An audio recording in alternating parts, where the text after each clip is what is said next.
That was the right proper intro there. Tyson, how you doing? Good. That was a lot shorter than expected. Well, you know, after the 5-minute song last week, I like to balance it out. I'm mindful of the intro length. Oh, that's So, how was your week? pretty good week. Yeah. I got unnecessarily called outside of my name. So there's this. I'm in the store and I go to the restroom, take a pee. There's this guy in there. He's obviously geeked out on something. I don't know what it was. Because he was standing in the. Uh, he was standing in the sink, or not in the sink, but like at the sink. No water running. He wasn't looking in the mirror. He's just like standing at the sink looking down. And I'm taking a pee and I keep like glancing first to see what he's doing, second to make sure he doesn't try anything stupid. You know, doesn't have to get dog walked. And then all of a sudden he's like, "Stop looking at me, you fucking faggot." I'm like, "Whoa." And then I had to tell him, yeah. He's like, "You keep looking at me." And I said, "Well, first of all, you're standing at the sink. There's no water running. The water hasn't run since I've been in here. Like, what are you even doing? Like, with your life?" And then I hit him with the American Psycho. Get a goddamn job. As I left the restroom. There you go. Like he just went to 10 for nothing. And again, he was just standing at the sink. I don't know why he would call me that for that. Like it wasn't like he was trying to pee or something. I don't know. Maybe he was having a moment. Maybe he got into a shouting match with his girl, with his baby mama in the middle of aisle 15, and he had to walk into the men's restroom before he beat the shit out of her and the kids in the diaper aisle. And then he wanted to try. Like I wanted to chop block him. Yeah. Well. Was he a big guy? No, he's about average size. Mm. And again, he was on some kind of drug, so. Try that fentanyl. Yeah. Or Apparently, that's an epidemic. ashwagandha. What's that? Or ashwagandha. I don't know what the hell that is. I don't know either. Okay. It's like the new thing, though. Ashwagandha. Ashwagandha? Okay. I don't know. I've heard of ayahuasca. Maybe that's what it is. Ayahuasca. You can tell how in the loop I am. That's way off. Yeah. I don't know. Doesn't surprise me though with it. That neck of the woods would have a ashwagandha issue. Maybe I think that's a vitamin, ashwagandha. Oh, at least it's a real thing. I thought you just made up some shit. No, it's real. But yeah. Yeah, I think it's a weight loss type deal. That is. Mm. Have you tried that Ozempic? I have not. I heard a lot of people have success with it. Yeah. Apparently, it works really, really well. I know you're into them quick schemes, so I thought maybe you'd do your Ozempic research. If I'm gonna do it, I'm gonna do it natural. That's fair. But since we're talking about Ozempic, let's go ahead and dive into Raw. Let's get into Raw. And we are in Tampa, Florida. First thing we did was recap Saturday night's main event, specifically the Money in the Bank main event setup and Rollins and the Bronson Reed alliance. Then our walkers are Jey Uso, the ugly NXT chick, Sami Zayn, then Balor and McTurd. And they are in a Balor and Sami Zayn are in a qualifier match with Rollins later. That'll be fun. And then Rollins' group comes out. Heyman blazes Breaker, while Breaker has his best serious face on. And then Heyman says Breaker is going to main event a shit ton of WrestleManias. The retarded seals in the crowd chant CM Punk after cheering for Rollins, Heyman, and Breaker like the whole time. They're like, yeah! And then they sing a song and shit. And then Bronson Reed gets glazed by Heyman after that. And then Reed gives Rollins Reed gave Rollins a worse beating than Punk, so that's why he's in the group. And I guess the goal is bigger than Rollins or whatever. So that's how they explain Rollins being okay with Breaker, Bronson Reed being in the group there. And then Heyman asked the crowd to acknowledge Rollins, and then that got like a whole bunch of negative reaction. They're like, oh. And then we get Roman chants, and then the Seals, who again were just singing Rollins and singing Rollins' theme song and cheering for him the whole time. They tell him that he sold out. Fuck you. And then Rollins calls the Seals out, and he says that this shit's just sang a song again. I'm sorry, he called them out, and then they sang a song again. It's like, you guys don't even know what the fuck you're doing. You don't know left from right. It's true. Yeah. Then he says leadership comes with championships, and Rollins would be champion if it wasn't for Zayn and Punk. He says Punk found out on Saturday what happens when you fuck with him. Zayn's gonna find out tonight. And the Money in the Bank briefcase is more powerful than the title. And he's gonna win Money in the Bank, and he'll have power because we don't know when he's gonna cash in or something. Okay.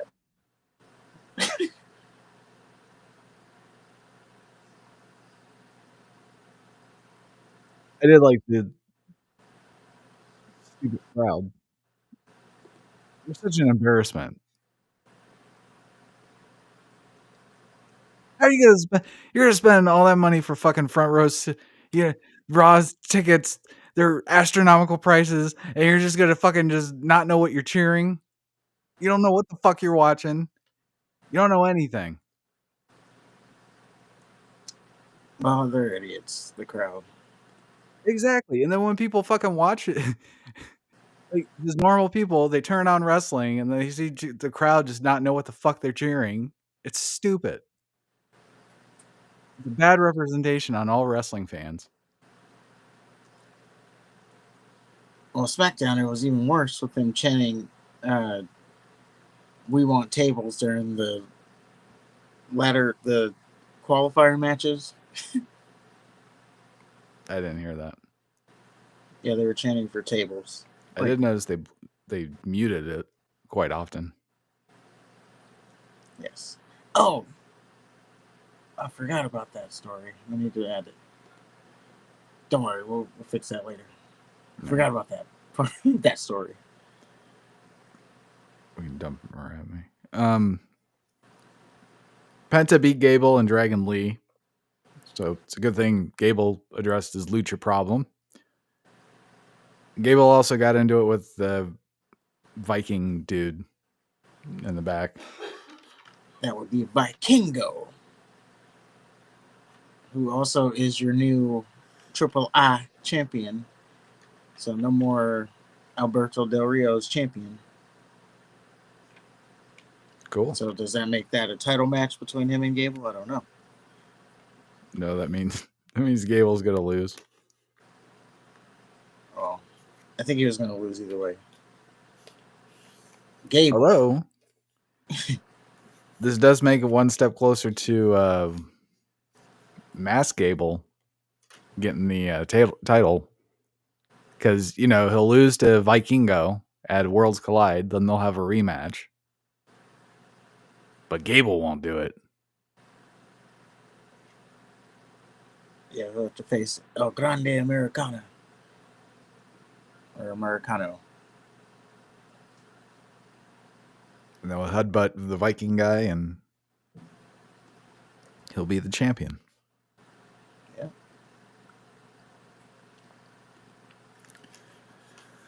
Well, we got the Judgment Day backstage. Liv Morgan is back from her direct-to-DVD movie. Didn't gain any acting skills whatsoever. Balor's happy because he caused strife within the group via the little Roxanne Perez.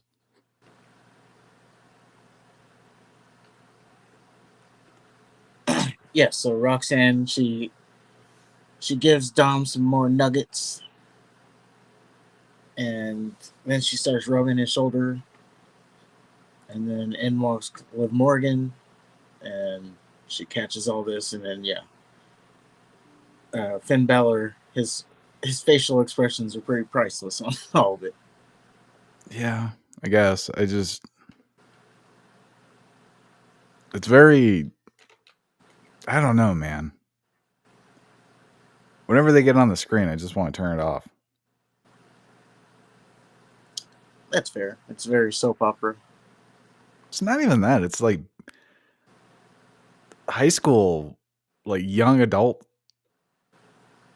tier soap opera. It's telenovela. I think, if I can break it down a little bit, I think Finn, I don't think it's going to work, even though Dom is doing his best to steer you that it is working. Because he's all over social media talking about, he's posting like, oh, who wouldn't cheat for a face like that? Posting pictures of Roxanne, and yeah.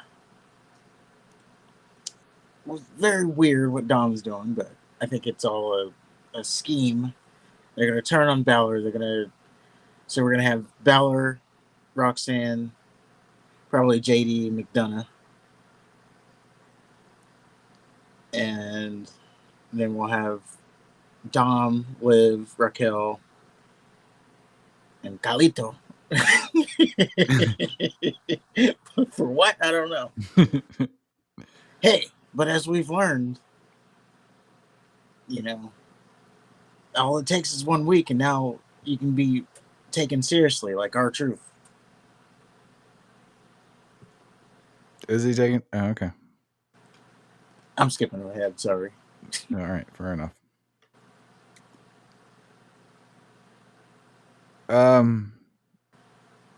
But yeah, I just if they're gonna break up already.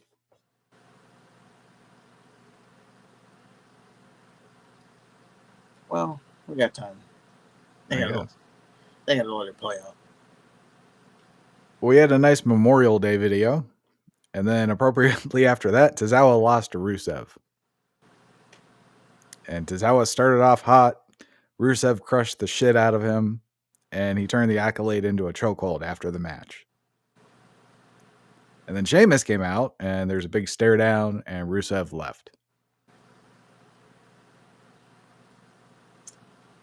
I called that. Yes, you did. I mean, really, you just gotta.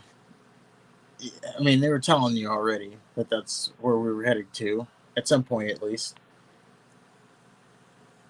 But yeah, there's gonna be a lot of meat in that ring, a lot of meat slapping. I'm here for it. What do you think of the Tozawa match? I think it went as it should have. Like it went. It didn't go. I think it was like not even a minute, or maybe a minute. It was less than 5. Yeah. Oh no, it was really quick. Maybe it was 2 minutes, but it went how it should have. Like Cesaro shouldn't have gotten a lot of offense. I don't think he did. No, he started off like he started off like he was gonna do something, and he tried to do something, and then Rusev just shrugged him off and beat the fuck out of him. It was great. Yeah. I mean, to be honest, I looked away for a few minutes. Like I was looking at my phone, Mm-hmm. and then I look up and there's the matcha kick and the accolade, and it was over. I'm like, well, that went about how it should have. Yeah, it was good shit. I was expecting like 15 minutes of back and forth. Cesaro ripping his shirt off. Ah! Crowd getting into it. Trading punches. Kicking out of finishers. Getting to the ropes off the accolade, carrying him, easily. carrying all of Rusev's weight on him. Oh, he's standing up. He stood up.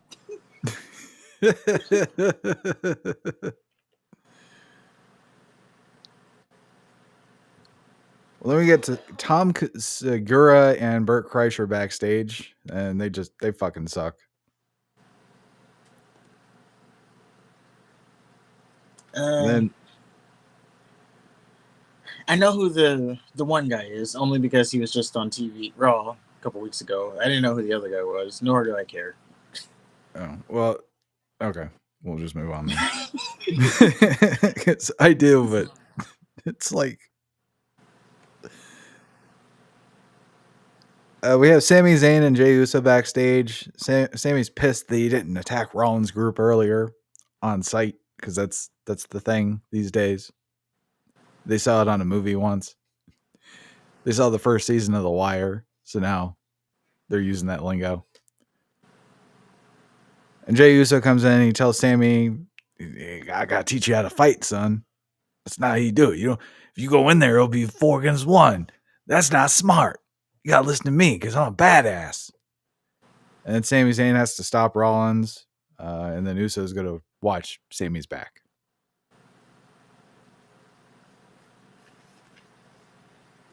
Good for them. Yeah. New Day won their tag match. They were dressed like Giant Gonzalez, which was the only interesting thing about the match. Later, Gable yelled at the Inbreed brothers, and then Vikingo. Gable yelled at the Inbreed brothers, then he yelled at Vikingo, and then he got knocked out by AJ Styles.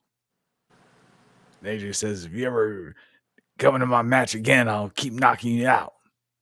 Put you in the ground. I'm boring.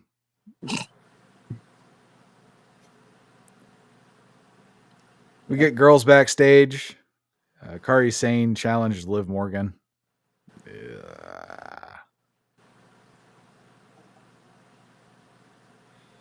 It's good. Oh, yeah, Liv was saying she was gonna get into the Money in the Bank. She's gonna go talk to Adam Pearce about getting in the Money in the Bank, and Kyrie Sane was there for some reason, and then they got into a match. Yeah, at least it was something to watch on mute. So Jey Uso, he said some stupid shit, and then Gunther interrupted, and this is like the 6th fucking time they've done this, so I don't care.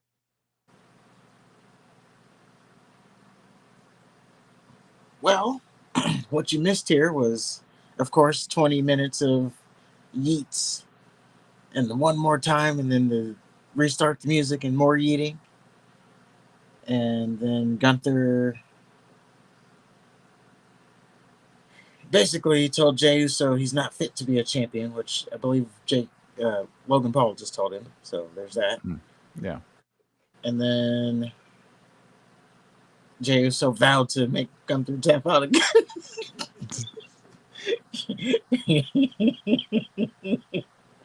He said, they're going to run it back and I'm going to make you tap out again. There you go. So there. Well, then we had a girls' match. Perez helped Liv Morgan. Liv still lost, and then she got mad. Later, Morgan got mad at no definition Rodriguez because she's the veteran. Yep, it's all falling apart. Then we had a Ripley promo. Meh. The mommy and the bank thing needed to go.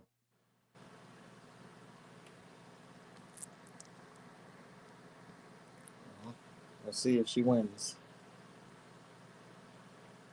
She's the she's the only one that really looks like she's gonna win, isn't she?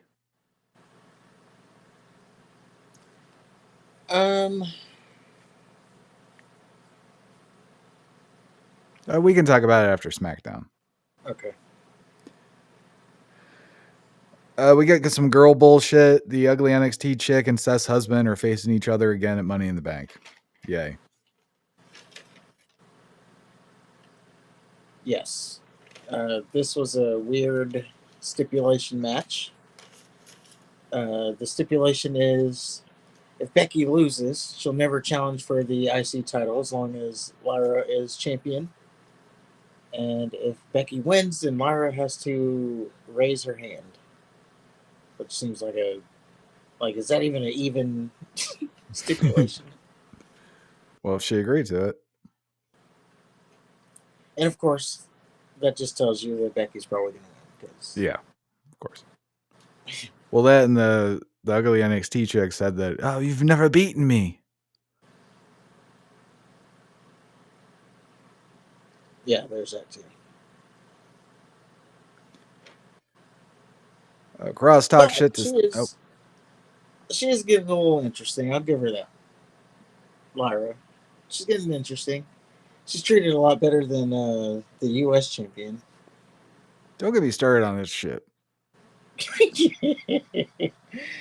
Unfortunately, we're going to have to talk about it. Oh my God.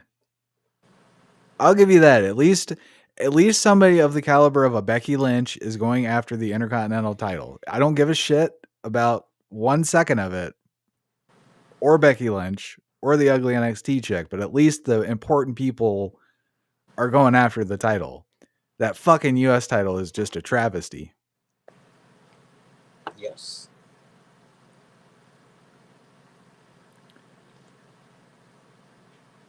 So Karrion Kross talks shit to Sami Zayn backstage. Sammy's heading to the ring, says he doesn't have time for Kross. Kross says, you're never going to win the title. And then Sammy gets in his face and he goes, I'll deal with you later.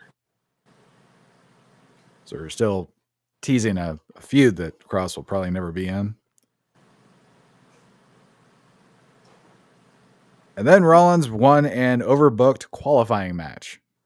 Breaker took out Uso. Reed took out Zayn. Dominic fucked Balor by sliding a chair in the ring and just in time for Rollins to curb stomp him. And then CM Punk hits Rollins with a GTS and runs away from Breaker and Reed through the crowd and celebrated.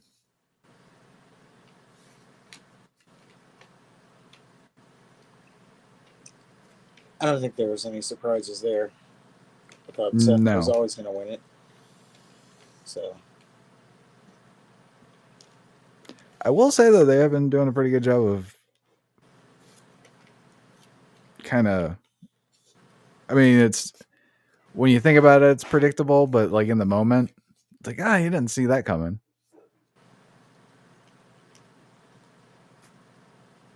Yeah.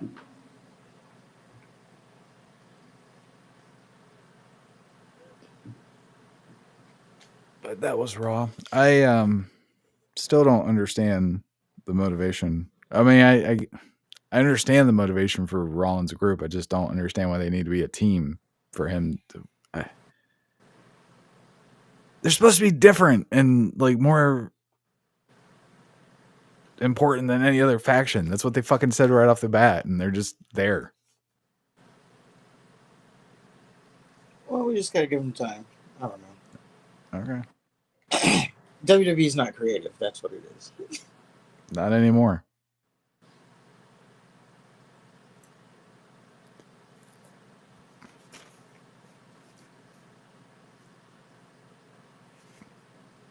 Well, moving on.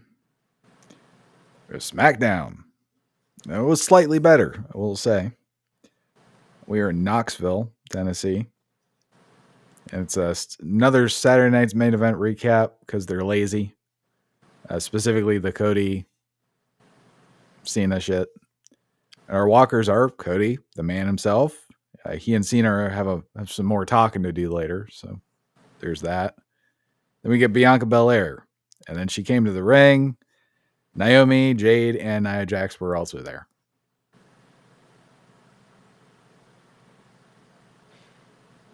So I have a problem with this segment. Okay, so Bianca, she goes out. This is her hometown, so it's understandable that she's there. And she does her little rah speech, whatever. Naomi comes out, and she's talking to Bianca. It's just her and Bianca first. She's talking to Bianca. She's like, I've been trying to get in touch with you. Since the Jade thing, you haven't been contacting me back. And then I find out, we're in Tennessee, your hometown. I'm like, and then I saw that you're going to be here. I'm like, finally, you'll talk to me. But you didn't answer my calls. You didn't answer my texts. So I stopped by your parents' house. And she said, unfortunately, they weren't there. So I let myself in. And went through your mom's panty drawer. Well, no, she said, I went through like your photo albums, and I saw like old, pictures of you as a girl, and you were so happy, and it just reminded me of, when we were tag team champions. And then Bianca's like, wait a minute, what? You you broke into my parents' house. So that's the problem I have with the segment. So Naomi, she says she breaks into Bianca Belair's parents' house, and the creativity of WWE doesn't think that it would be, I don't know, interesting or creative or anything to like actually have footage of it. Like, she just says that she went to the house, but there's no footage. There's no, they could have like done a cell phone footage, or she could have had someone following her on camera. We can suspend disbelief there, whatever. But no, there's just, I broke into your parents' house. And yeah, but if this were real, there wouldn't be any footage at all. I know, but it's wrestling. That's it's wrestling. What if Stone Cold broke into Brian Pillman's house with the gun that they have erased from history. What if that was like not captured on film? What if when Randy Orton and Triple H, I think it was Randy breaking into Triple H's house, or was it Triple H breaking into Randy's house? And he's Either standing in the way. doorway with the sledgehammer. Like, it's just like the most. And you can even go in like AEW when Hangman Page burned down Swerve's childhood home. Well, they have that on camera. It's like that's what wrestling is. Is like you capture these. You capture the moments. That's what makes wrestling wrestling. But now we just got to sit here and talk about it. And you can use your imagination on what happened. No, I want, and that's the bigger problem with wrestling. Is like they don't they're not trying anymore. And it was that segment that was like, see, not even trying to be creative. No, not at all. You have all this, like, you talk about all this budget and shit that you have, and we just want to entertain, and you kind of, I don't know. I feel like, especially Triple H when he talks, he just has like this arrogance, like he's just knocking it out of the park. Like there's so much success and stuff, and it's like you don't even fucking try to do the little things. No, but fans, I don't know. Maybe it's just because there's all these new age fans, so they're okay with this kind of mediocrity. That's because that's all they know. Yes, like if you would have went online, everybody was talking about the segment. It's like, oh, it's so diabolical that Naomi broke into the parents' house, and then there was one fan. Naomi even tweeted this. This one fan was like, her daughter was like, "Oh, I'm not a fan of Naomi anymore because she broke into Bianca's parents' house, but we didn't see it." Like we're going off of this, we're building this, but we didn't see it. If we I would agree. have I saw it, I mean, would have taken it so much to it. It would have elevated it so much more. Let's just say that. no, I see your point. Especially like if she got into like Bianca's makeup or something, like used her lipstick. Yeah, or laid in her bed or something. Yeah, Because they're doing this like crazy gimmick thing. right.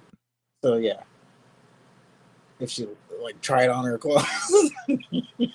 Yeah, I mean, it doesn't have to be like super duper creepy, but it's just creepy. Like I think like if she used her lipstick and just like did that messy fucking thing on her face. Oh yeah. And then Naomi won clean. So Jax was bonsai dropping Jade, and then Naomi rolled Jax up. Yep. And then as Naomi was leaving, she was like, "What y'all gonna say now?" Which that seemed very legit.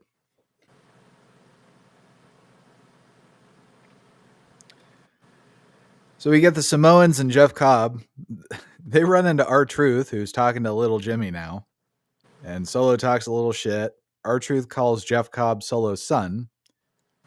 R-Truth asks Solo if he can teach Cobb a wrestling lesson. Solo says, of course. And then R-Truth goes, "Boy, y'all husky."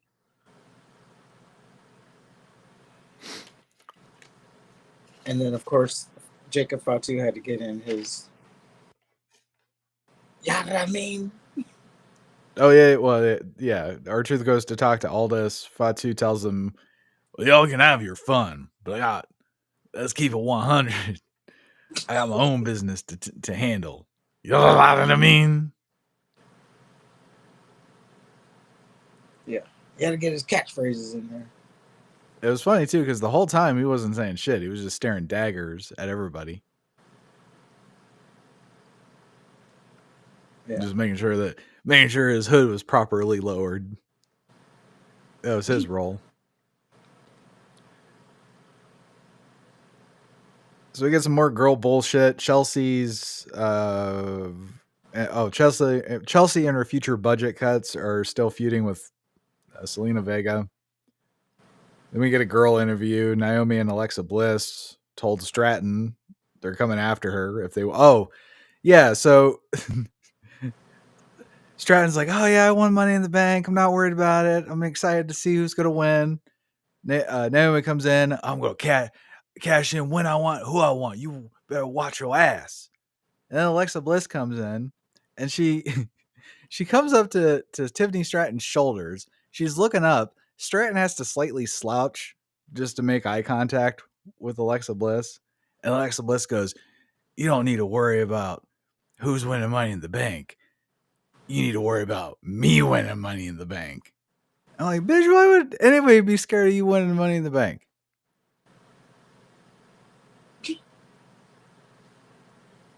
I wish Stratton would have just punted her. There was a big size difference. Oh my god. Stratton was probably wearing heels though. Okay, fair enough, but still. And then Stratton still has like more muscle.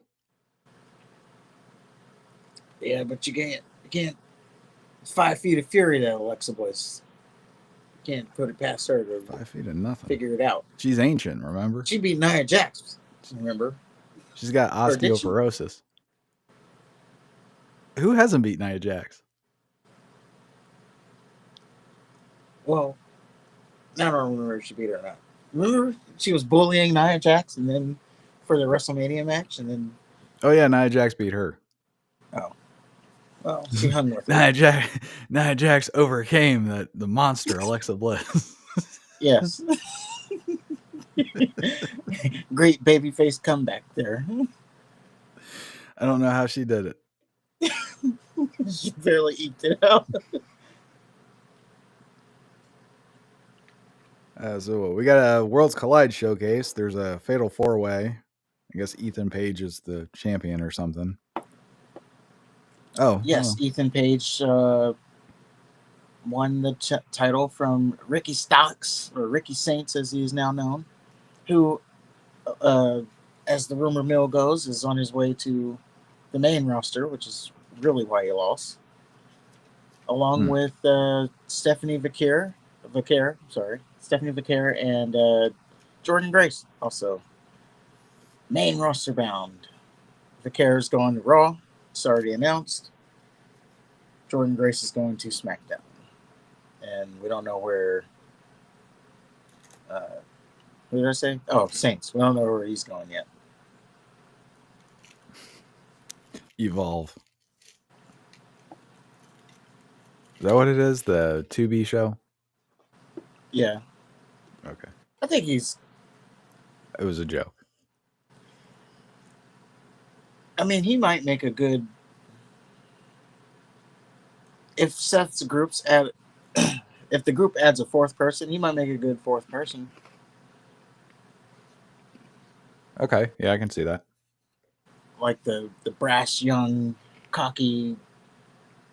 Yeah.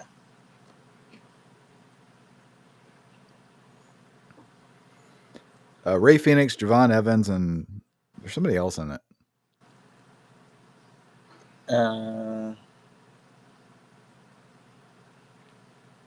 You're talking about the Fatal 4-Way or the match? Yeah, the Fatal 4-Way.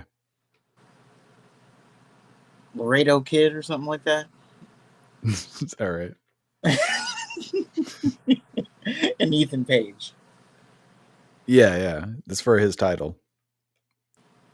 Yeah. So they're trying to make this AAA show interesting, I guess. Yeah. I mean, they're putting good talent. I mean, Vikingo versus Gable should be something to watch. Like, honestly, that would be, right now, it's like the only match I'm interested in. Which one? Gable versus Vikingo. Oh, yeah. I want to see that Psycho Clown guy. See, I already forgot about him. I forgot what match that was. I don't know what the match is. I just know he's in it. And I know his name's Psycho Clown. That's kind of all I need. Fair enough. Well, then Jeff Cobb beat R-Truth. R-Truth is still wrestling like Cena. Cobb was too husky for Truth and lost. Like he tried to F5 him, or not FU him, and Cobb squashed him. Then they tried to beat R-Truth's ass later after the match, and then Jimmy Uso came out. Cobb attacked Jimmy. That upset Solo. I guess Solo wants Jimmy to join their group for some reason now. I think we talked about that. Well, yeah, you talked about Solo offering Jimmy to join the group, but they didn't really. It didn't seem like it was in earnest. It seemed like it was just a casual thing. It seemed like it was in the middle of the match too. Well, he mentioned it before. Did But he? he's Okay. like, he's my brother. Like, we can still get him back in. He's my brother. Like, blood. He's blood. That seems to be the only. Now, the question is Jimmy actually going to join back, turning back heel? Or is he just going to be in the vortex and feud with them for the rest of the year? I think the real question is, where is Tama Tonga and Tonga Loa? They're hurt. They're not hurt. Oh, they're hurt. You don't think Tonga Loa would be on TV if he wasn't hurt? That man's money. He's a draw. I know. Every He'd second be on Tonga Loa TV. is not on TV. Shit. Watch. Can you imagine? It's going to be a much better show when he comes back. It's just the going promos. to elevate everything. 20-minute opening segments from Tonga Loa. Yeah, it's just going to elevate. Like, people are going to be like, oh, what's the Tonga Loa segment? You remember how he decimated Okada? Like, you underestimate him. Def Rebel really dropped the ball on Cobb's theme. I didn't hear it. Oh, it's awful. Speaking of Def Rebel, it's not going to make the story, but it's relevant to mention here.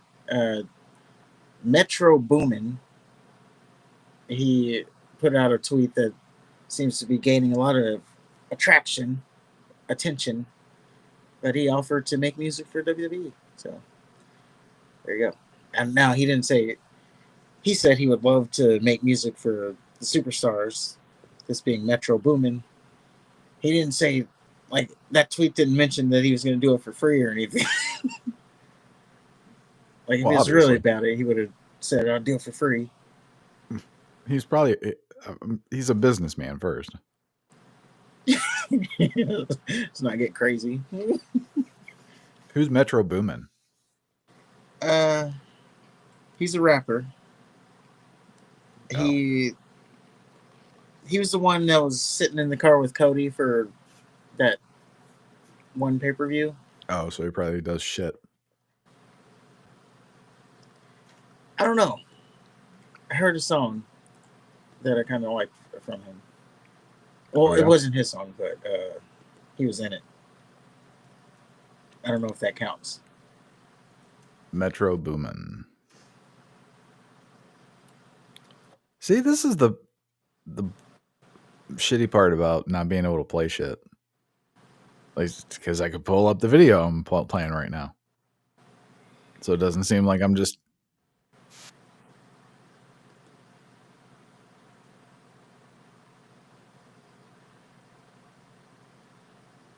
Yeah. Oh. It does that. What?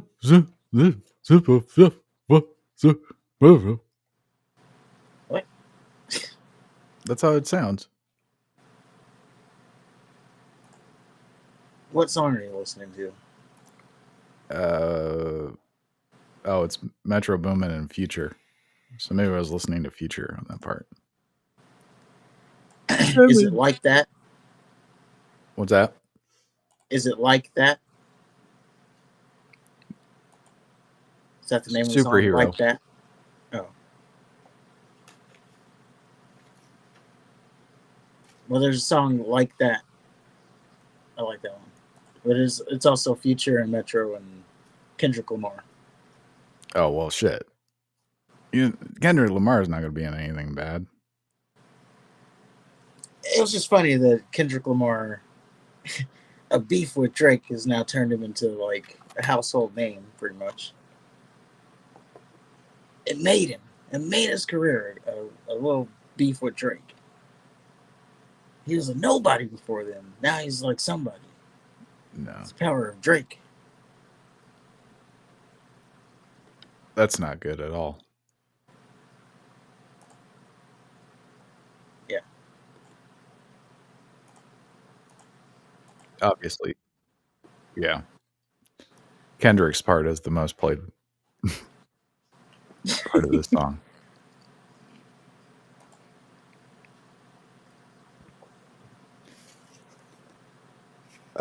So we get the Street Profits. They're awesome and will happily defend their titles again against all comers. Fraxium came out and they did their stupid shadow walk thing just to come out and talk. Which, God, I hate them now. Even more. Fraxium wants a rematch. Profits say, well, I got them beat last week. Well, they say they don't care. They still want a rematch. The Motor City Machine Guns came out. They won a title match too. And DIY came out. The Purple Bitch speaks for them now. And then the Wyatt Sucks appear and do the exact same shit that they did last week.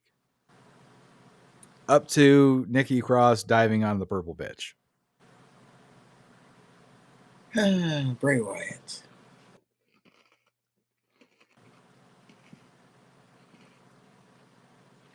Is that I it? wonder what they're gonna do next week.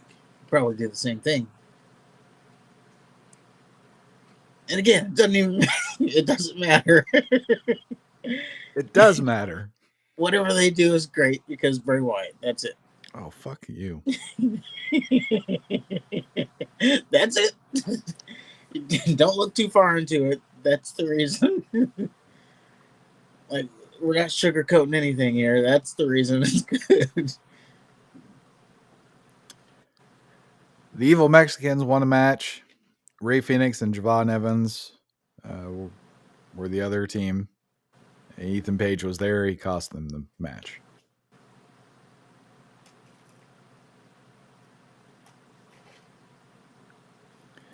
And then Bray Dallas did a spooky thing. Says he won't stop until they get what's gold or owed or whatever. I don't care. Until they get gold. Okay, that's what I thought. And it was a great video package, of course. The best. So good they're back on TV. Like, fills such a void in the universe that they weren't on TV. Now they're back. And Nikki Cross, too. She's back, too. Add her in there. Don't forget. I don't understand why they need to turn the lights off when there's 6 of them. Oh, I don't know. So you can't see them moving. But there's 6 of them. They have the numbers advantage more often than not. So why would you need to turn the lights off and on? That's kind of a bitch move, don't you think? Are they going to take on the whole tag team division? I don't fucking know what they're going to do. Now that I think about it, because... So remember Candice, she recently joined Gargano and Ciampa. So now it's kind of seeming like she just joined so she can... They just put her there so she can get fed to Nikki Cross.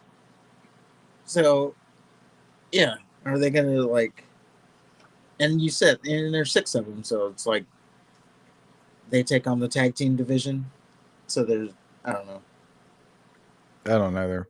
I do know Gargano said that the Purple Bitch had to join their group to even out the odds.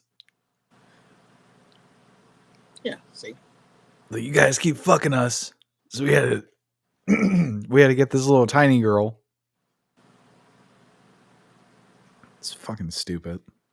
Oh, and you missed the fact that Ciampa practically threw Candice into the fire. He threw because Nikki Cross was on the table about to jump on him, and he pulled Candice so she can get jumped on and attacked. So Oh, good. They'll probably break up. no, it's just you know. I mean, Nikki Cross probably could have taken him. You don't want to mess with those powers. This is just such an awesome group, awesome, and and we remember Bray Wyatt every time they come. I just remember their debut. They took out the entire roster in the back. They did the whole that panning shot, and there's blood and shit, and they never fucking followed it up. And it's been just a wet fart since. And now they're wasting away in the tag division on SmackDown. I don't even. Oh, the Street Profits. Okay. What do you mean? It's the hottest the division's ever been, and they're just making it even better. All they're It's doing like is must see TV right now. tag titles.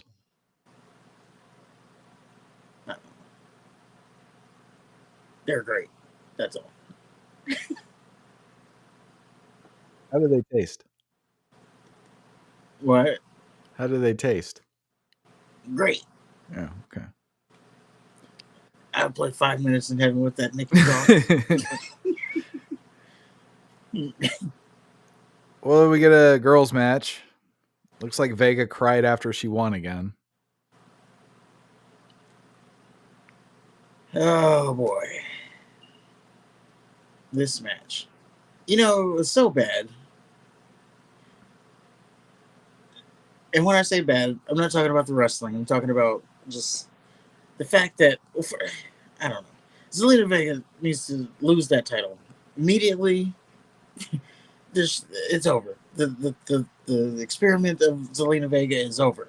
Like no one could care less about her. She comes out first. Like I'm still convinced that her music is the SmackDown theme song. No reaction when she comes out, and yeah, during her match it was like, oh my god, and it went for like ever. No crowd reaction because because she's wrestling Alba Fire, who's also the crowd doesn't care about. Uh, Why would they? anyway, well, they've had no reason to care about her. Yeah. Because she hadn't done anything since Her debut. yes.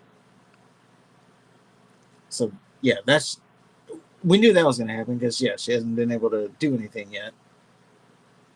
I would be surprised if half the crowd didn't even know. She's just known as the secret Herbert lady. Um, there was a great sign in the crowd though, or I don't know if it was great, but there's a sign that this person had that said "Make America Green Again." So if you alliterate that, you see it's a MAGA.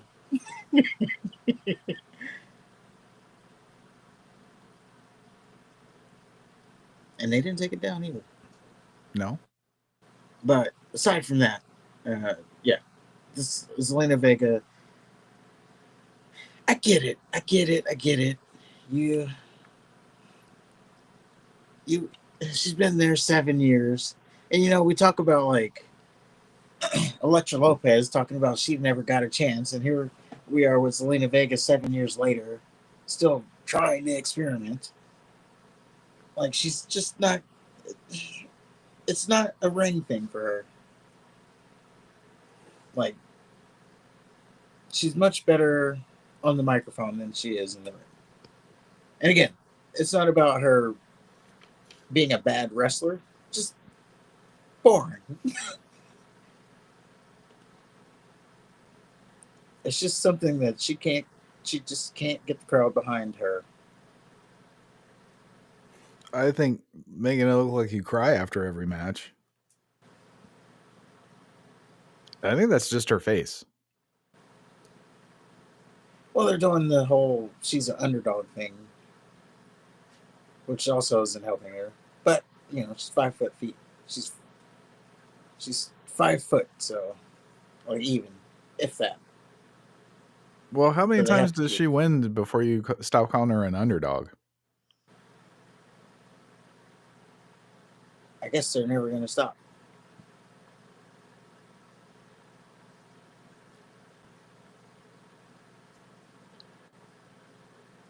We get Miz and Hayes backstage. Miz wants Hayes to do everything he says, and most importantly, he doesn't want to take another black mass. And then Miz starts talking how they're going to, be team Money in the Bank. Hayes says, "I didn't ask for your help. My talent got me here." And then Miz looked really, really pissed, and he wouldn't participate in the catchphrase. Yep. Looks like the experiment is over, or the whatever the team was is over, They didn't or try it's at coming all, to did an they? end.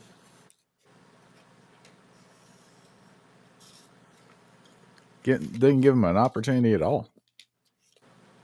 Well, I'm thinking, well, they did. Well, I don't know what was supposed to happen there.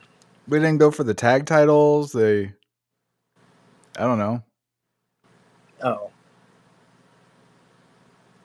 yeah.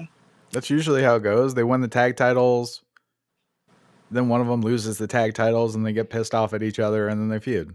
But they skipped the part where they succeeded, or they found success, and then they got pissed off at each other.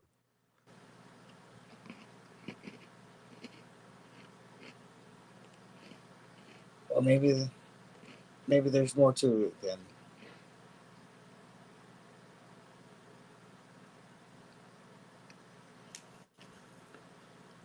We had a Julia promo. It was meh. Then she had a stare down with Vega, so looks like you're gonna get your Yes. wish, maybe. It, it's not a wish. This has to happen. It has to. If you want to save this title in any way, this has to be the way. All right. Like you can't have Zelina Vega beat Julia. It just can't happen. Damian Priest. He came out. He's moving on from Drew McIntyre. Apparently, McIntyre's going to be out for some time. Priest wants to wrestle Jacob Fatu. He respects Fatu, but hates his crew. And I was more excited for Fatu and McIntyre, not Priest and Fatu. Fatu did his entrance. Then he did a little look with Priest. Yep. Something for the future there. And then I will say Andrade. though, I do like Priest's entrance. Like they changed it to I don't know I guess the bass guitarist or something from Slayer, Yeah. and I don't know, that's Slayer. If they keep at it, they might have a future in front of them. Maybe. Maybe with a little bit of grit and determination. Yeah, maybe they'll have a breakthrough moment one year. Hopefully somebody notices them. Yeah. Yeah, I don't mind his entrance. I don't know. Kind of done with Priest. He's Yeah. boring. Well, I'm saying he's actually started to come around on me a little bit. Okay.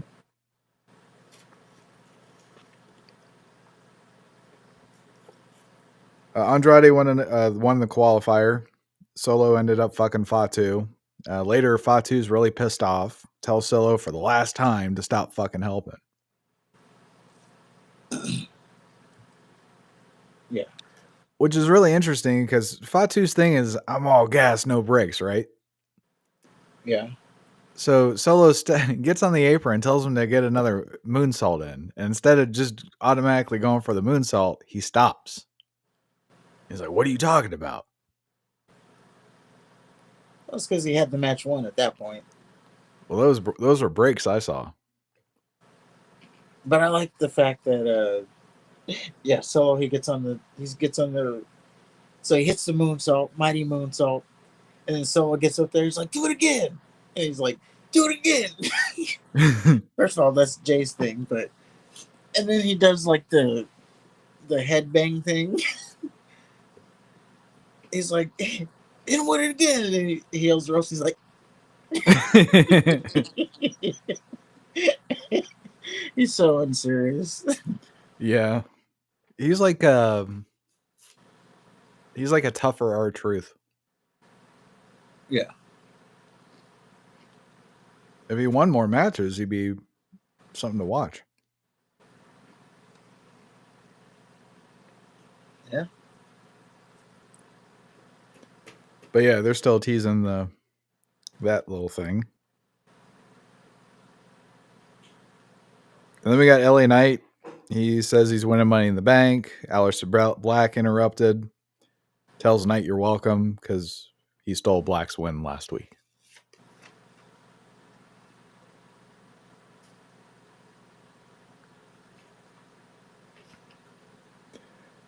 Okay. That's true. You know, for a second there, I thought Black was in the match, but yes.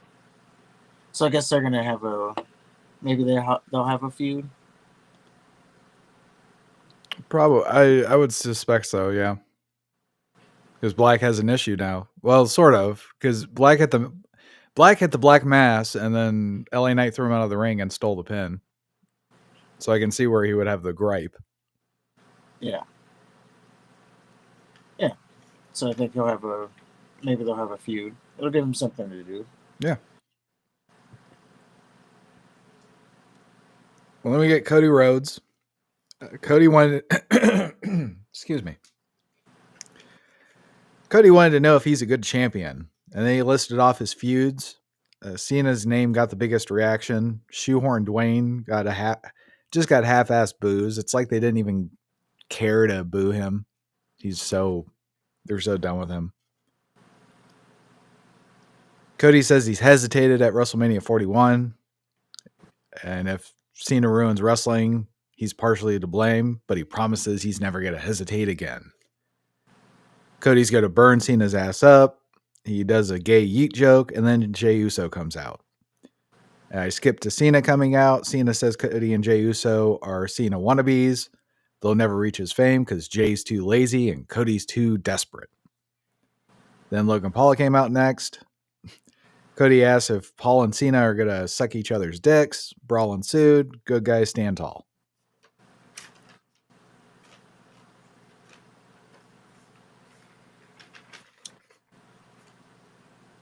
I am not excited for this Money in the Bank main event. Well, they got one more week to build it, I guess. What are they gonna do 1 week before Money in the Bank to get you in the building? Really, nothing happened. If I'm being honest. So we No. had Cody Rhodes. He comes out. He does his two woes.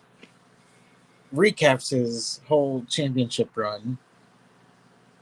And then, you know, out comes Jey Uso to do his 30 minutes of eat. Which we just got Monday. Well, yeah.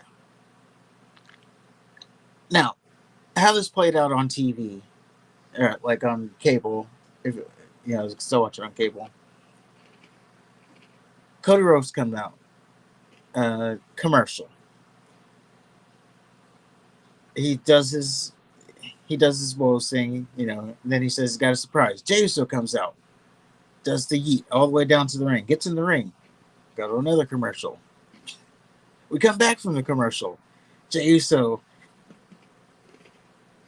play the music again. Then they eat some more. So I think the main event ended, like the actual main event match ended at like 9:15. No, 9:30 because they go off the air at 10. So that, and then until like and then Cena's music didn't hit until like 10 minutes before the end of the show.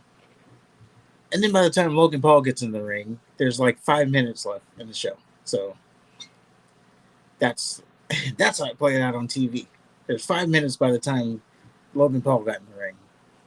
And What? again, and again, the last match ended at 9:30. So 25 minutes of entrance and commercials. That's what happens when you do 2 yeets. Yes. And then yeah, pretty much the whole thing was, the majority of it was Logan Paul talking about, you know, him being Logan Paul. The whole thing he does about, I'm the fastest rising star in the company, like I'm already teaming with John Cena and that shtick. And then yeah. And then we get the face off, and then it's really nothing happened. I just hate how Cody has to use the yeet jokes. Well, he is the creator of Yeet, apparently. How? Or he started the Yeet thing. Okay. I don't know. He mentioned it, something about like, remember that backstage or the presser that they did that was kind of well known, where they were like both drunk. Apparently he yeeted at that point, and then that started the Yeet movement. I don't know. This is Cody's words. Who has also, by the way, a new podcast. What do you want to talk about? It airs on WWE's YouTube channel. He's had it for a while. Now this just started. Or maybe it was a new season. I don't know. But they just advertised it like this is a new thing. Oh, no, he's had it for a while. It might be a By new that season. name? Mm-hmm. Are you sure? Yeah, what do you want to talk about?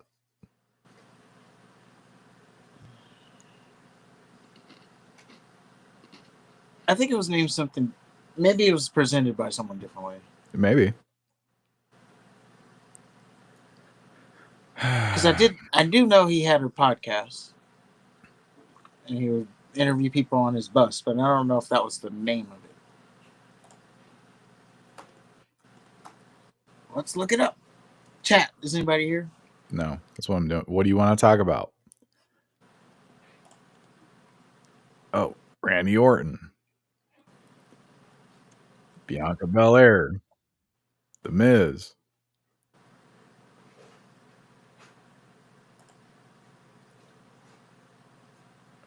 So,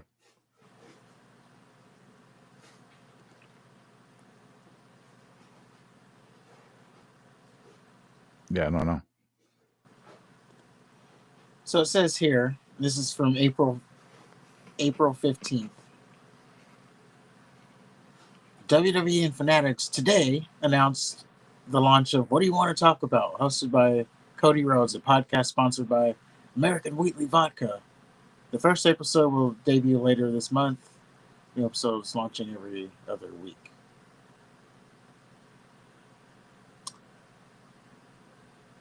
So is that a while? Is that what we're qualifying a while? Since April? Well, or is it before?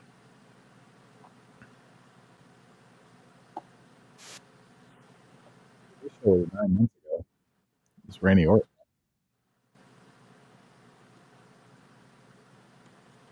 It was 10 months ago.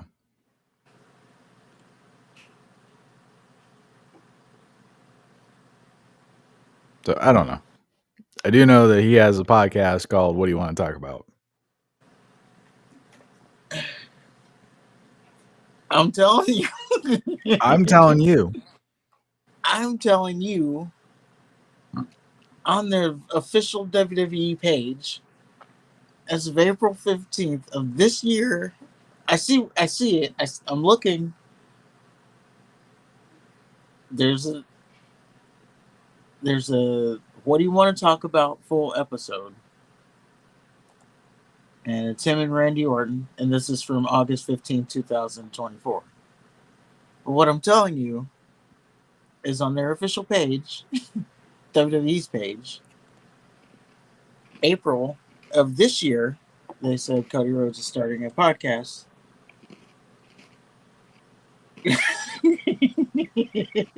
So let's just say we're both right.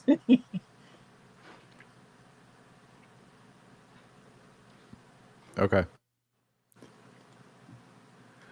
Well, that was SmackDown. And yeah, Money in the Bank is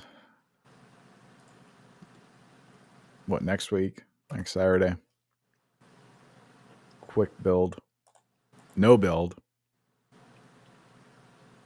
What do you mean? There's so much build. What? What's the WWE build? is just so creative and great right now. You're so I love full of every shit. top to bottom, all of it. Triple H is cooking. And we definitely don't need Vince McMahon back or anything. No. Apparently he's started some investment firm or some shit. I don't know.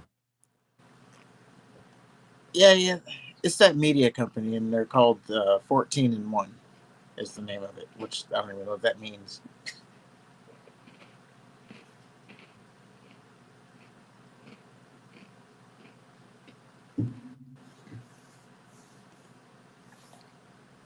Wasn't going to be a clip or nothing, so I'm not going to do anything formal.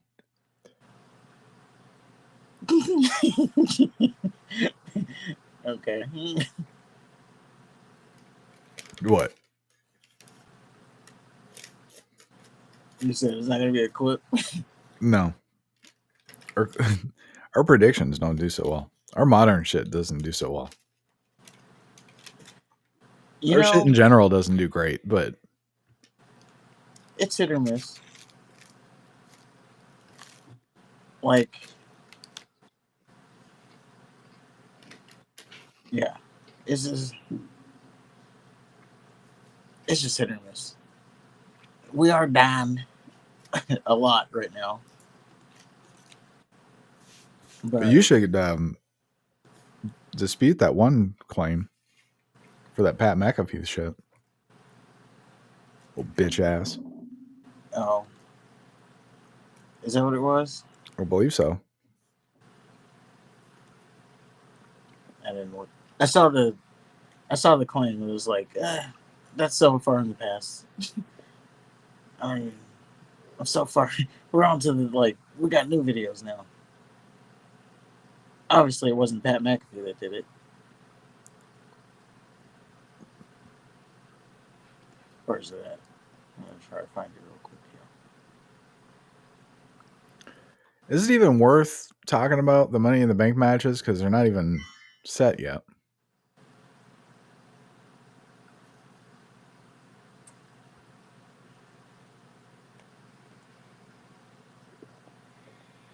I mean, this is about it.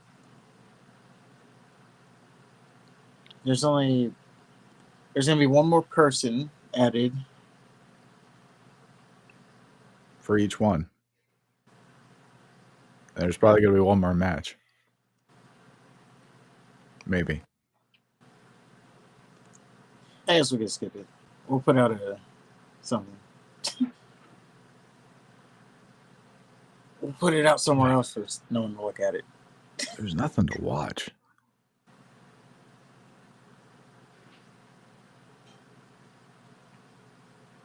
Like, who cares about... Who cares? I think Rollins is going to get fucked by Punk. Or he's going to win.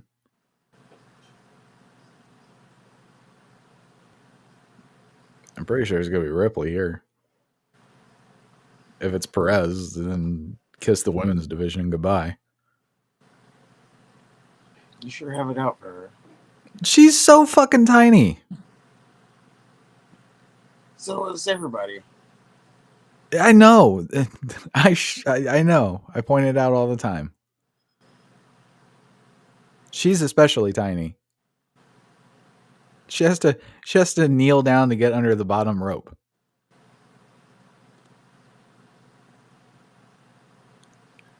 It's like Hornswoggle being in the elimination chamber. Oh, she's an adult. So is Hornswoggle. Is it the? Oh, it's the video we did with The Rock. Yeah. Oh, what was the? Let me see. Where does it tell you Shit. partially blocked, copyright, see details. Afterburn International. Fuck is that?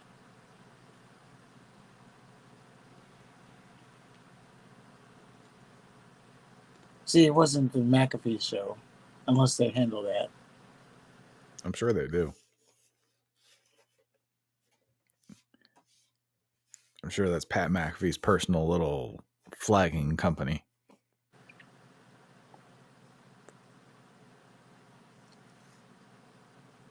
'24 through.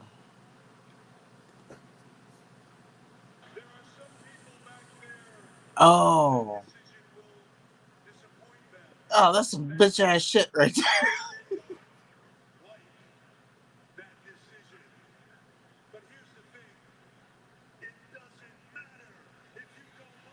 That's some bitch ass shit. What was it?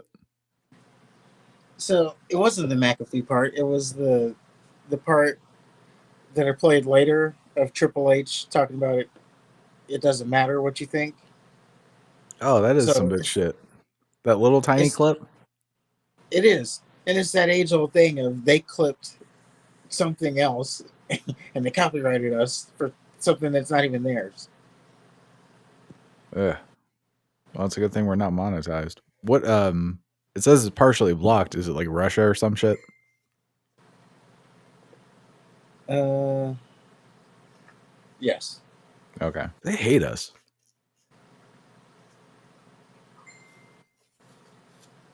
Yeah, we're just blocked in Russia. Yeah, they do not like us. We're not in the Russian ecosystem. That's okay.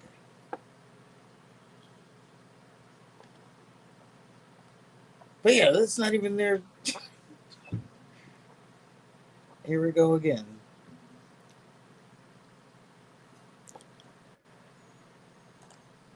Well, yeah, let's skip Money in the Bank then. And let's just move into WrestleMania 37, Night 2. And we are in Tampa, Florida for this one too. We start off by a whale singing. It was America the Beautiful. And I'm like, you follow up those perfect tits from the first night with this creature. Very disappointing. Yeah. I'll And they change the play. graphic. What's that? The graphic. Oh, thank you.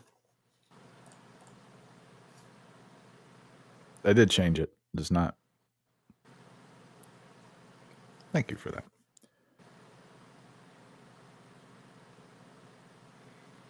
Then we had the same stupid video as night one, just like last year. Very lazy.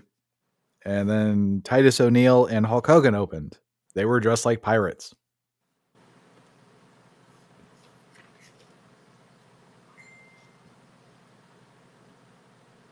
And then we get a Randy Orton Fiend hype video.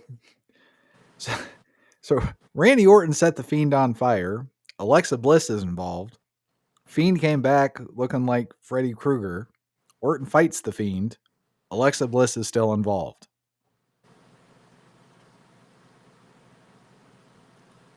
Let me do a little bit better than that. Let me Sure, go ahead. let me recap it based off of my memory. And I'm not looking this up. This is all based off memory. Because that's the good shit. Oh, yeah. It was great. So, yes, this is during the pandemic era. So, you got to remember this. But, yes, for some reason, Randy literally set the Fiend on fire, like right on him. No tricks. It was like, well, obviously the trick was it was a dummy body or whatever, but you know how usually it's just like an arm or something, but no, this was like full on set him on fire. So there's that, and the Fiend was gone for a few weeks.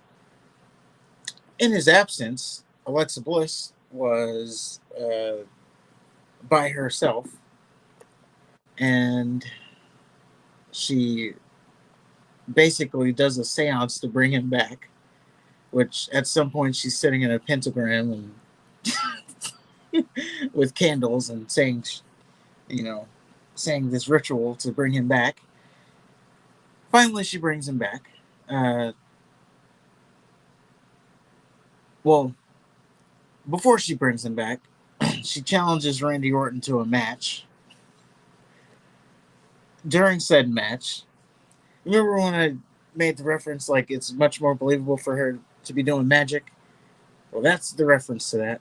So during this match, she's shooting fireballs at Randy and Oh my dropping god. lighting fixtures on him.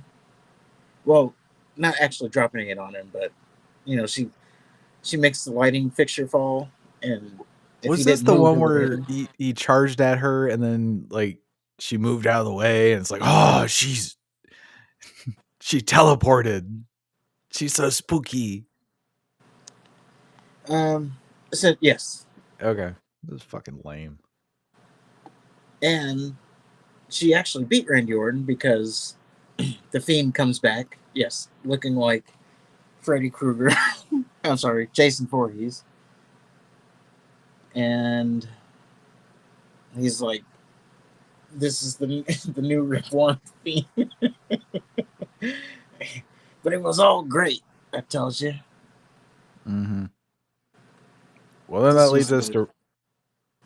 I was just saying, this was the magic of creativity that we no longer have in wrestling. I will give you that. At least this is something. Yes, It's not good something, but it's something. It's better it would have something than been what we something have to talk today. about. Exactly. So Randy Orton versus The Fiend. The Fiend came out in a Jack in the Box that was played by Alexa Bliss. They wrestled with mood lighting. The Fiend didn't sell shit. Fiend ends up locking in a mandible claw, goes for her sister Abigail. Alexa Bliss is still fucking involved. She's sitting on the stupid Jack in the Box. Black shit's leaking from her head. The lobotomized seals in the crowd start chanting "Holy shit!" Just she's sitting there, goo, leaking out of her face. Holy shit! Holy shit! Holy! What are you doing? Why? Why is that a holy shit? Why? You see people dive off of balconies through 5 tables onto another human being through like barbed wire and flaming shit. That's a holy shit chant. Some bitch on a stupid Jack in the Box with black shit. It's not even red. They don't have the balls to make it look like blood. It's got to be black sludge. That gets a holy shit chant.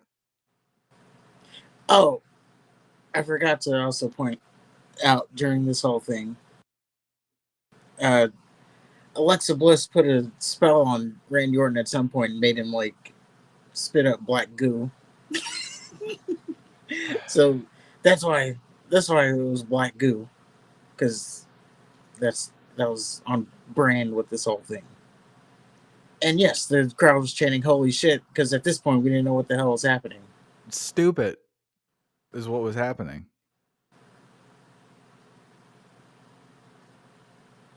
Orton wins with an RKO. Bliss is still sitting on the Jack in the Box with black shit leaking off her face. Fiend is standing there looking at her, and then they just disappear. Thank Christ that is the last fucking Bray Wyatt match. For a while, yes. I think that's the last one. Oh, well, and that's why. at that point, we didn't know what the hell was happening until, yeah, the match just abruptly ends and then the lights go out and no one's there anymore. And it was like, what the fuck? But we thought there was stuff happening, some theatrics, and that's for us, you know, people who aren't all about the graps, who want stuff in wrestling. Yeah, but And this was the start of stuff, and then there was no stuff. I would want good stuff. Well, this is no different. I would say no different than what Papa Shango used to do. Was Papa Shango good? He was entertaining.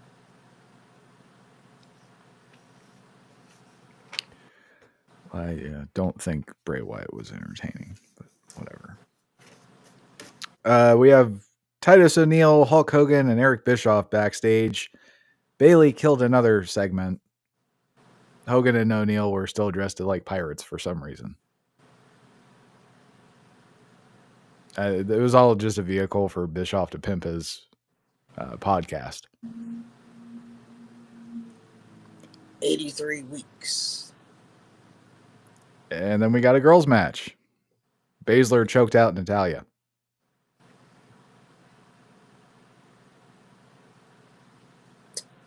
It's a decent match. Hard hitting, but I would say it probably went a little too long.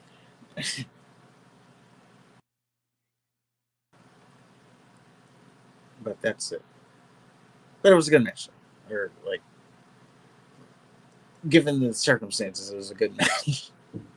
What was the circumstances? Being, Natalya was in a wrestling match. That's the circumstance. Tamina was in a wrestling match.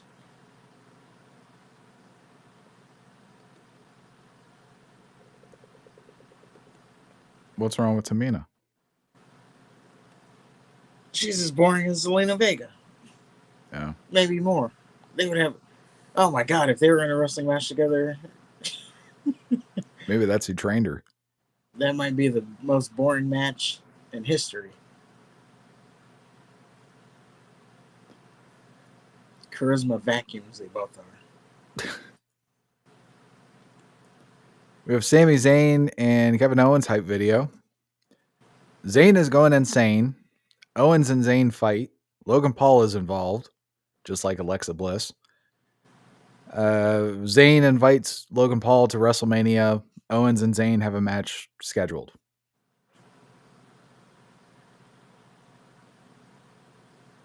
So then we have Sami Zayn versus Kevin Owens. And Owens hit a pop-up powerbomb like immediately. That was like the first move of the match. And of course, it didn't finish anything. And Zayn hit a shit ton of suplexes. Well, one of them was on the apron, and that everybody just nutted themselves. Logan Paul sat ringside with sunglasses on. And Zayn hit a hell of a kick. He goes for a second one. Owens counters with a super kick and a stunner, 1, 2, 3. And Logan Paul, he praised Owens after the match, and he's like, yeah, good job. And then Zayn didn't like that, and he gets in Logan Paul's face, and Logan Paul ends up shoving Sami Zayn to the mat. And Sami walks off, all pissed off. And then Logan Paul tries to celebrate with Owens, and then Owens stuns Logan Paul.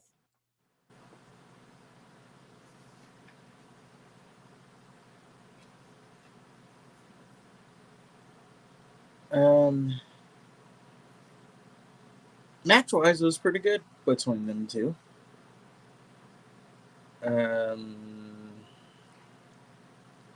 I don't really have much more to say than that, really. But it was a good match between them two. Yeah, it's just, if you've seen Kevin Owens and Sami Zayn wrestle, you've seen them wrestle. Yeah, I mean, there were a couple of like different spots, like I don't even know what that move would be called. Like it was kind of a Yushi Goroshi, but it wasn't like he body slammed I don't even know how to describe it. It's like a fisherman suplex into the back of his knee Oh, the neck or into breaker his thing? knee. Yeah, Fisherman neck breaker? yeah, but into his knee. Yeah. Um, there was that he did. There was the fisherman buster from the top rope. All looking good there. And then I like the whole when Kevin Owens was running to the ropes and then Sammy followed him in with the haluva kick. Mm. Too bad it didn't win him the match, but No, I like, Owens immediately super kicked him. yeah. Because finishers don't mean anything. I thought it was kind of abrupt. I don't know, they were like wrestling and wrestling and wrestling, and then he hit the stunner. That was over. I guess I wanted them to wrestle longer. Maybe I enjoyed the match. That's fair. So we have Matt Riddle and Great Khali in the back. Riddle said a bunch of shit. Great Khali gave Riddle absolutely nothing. RVD comes in to translate, and really he just wants to pimp his rolling papers. Riddle was also on a fucking scooter. Yeah, they were talking about Great Khali starting a business for like giants or something because his hands are big. Yeah. And then RVD came in to translate something about, well, I mean, if we're going to corner the market, I stopped paying attention. Yeah. But yeah, he's like, oh man, you got giant scooters, giant ice cream cones, giant cocks. And he waits for Khali, and Khali's just standing staring at him. He's like, anything?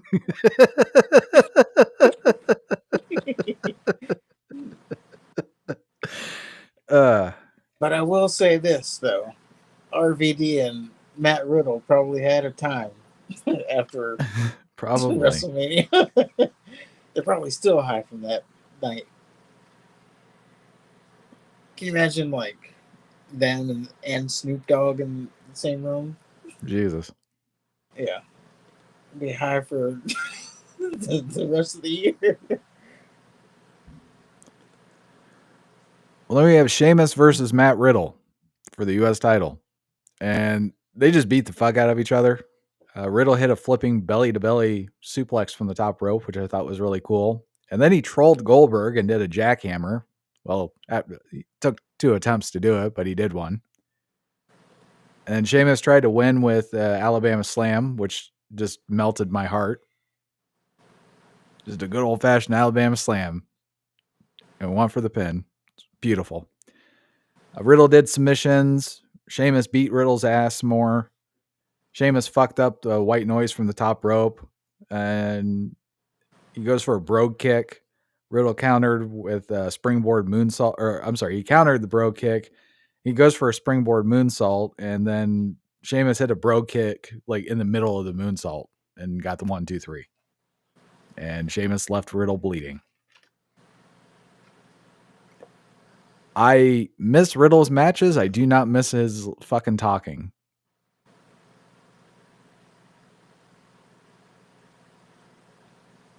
I don't know.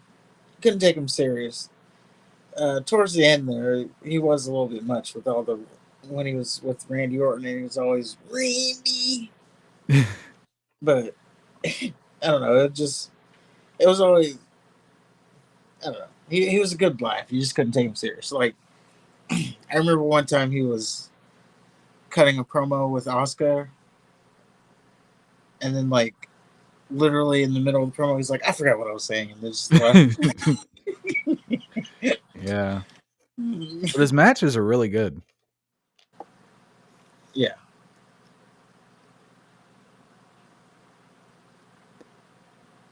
Well, then we get a Big E Apollo Crews hype video. So Big E is celebrating 100 days as Intercontinental Champion. Apollo Crews attacks Big E and drops steel steps on him. Apollo Crews says he doesn't feel respected. And then Apollo Crews literally turns Nigerian and beats Shinsuke Nakamura, of course. But he's he's talking in his normal voice, and then he comes out in the sash and stuff. He goes, "But I'm Nigerian. My ancestors are princes." It's good shit. So Big E returns from his injury and he challenges Cruz, and Cruz wants to fight in a Nigerian drum fight. And I was hoping for actual Nigerians drumming, like in a circle around the ring or something, like dun dun dun dun. But no, they just had fucking drums ringside.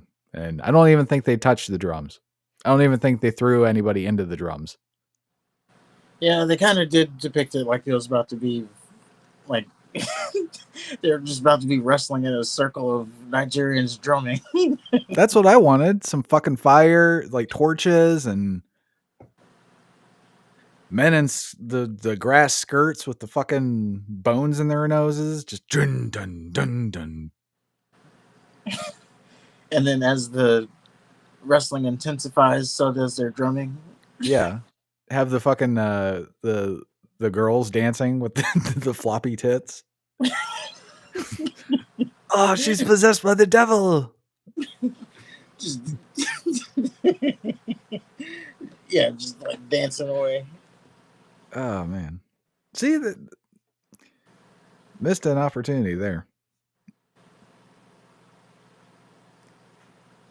Well, we get Big E versus Apollo Crews in the Nigerian drum fight for the Intercontinental title. And for some reason, Big E came out first.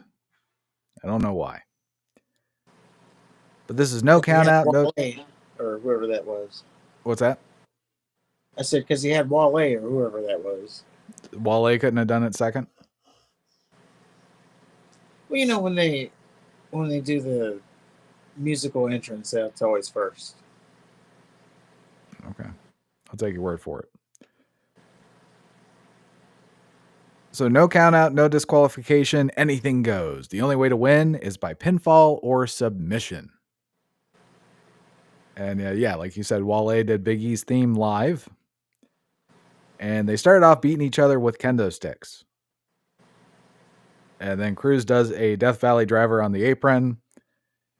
And then he tries to murder Big E with the steel steps. Like he set him up and he was gonna drop him from the apron, almost like a guillotine. And Big E moved out of the way at the last second. And Cruz tries to frog splash Big E through a table and misses. And then Big E hits a big ending. And then a giant Damian Priest comes in and he choke slams Big E. And then Giant Priest drags Cruz on top of Big E 1, 2, 3.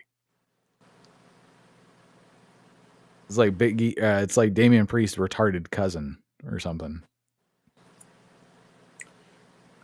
That was I don't know if I think at this point we would have known him as Dabakato from the Raw Underground, who Oh yeah, that's right. Win by grabbing people by the dick. That's good shit. Yeah, I think. Oh, you want that was his rebrand. He had 2 fights that one episode. Oh, you want to go? Okay. Yeah, it was just funny. He just literally grabbing someone by the dick as the finisher. It's just like ah, in the face he was making as he was.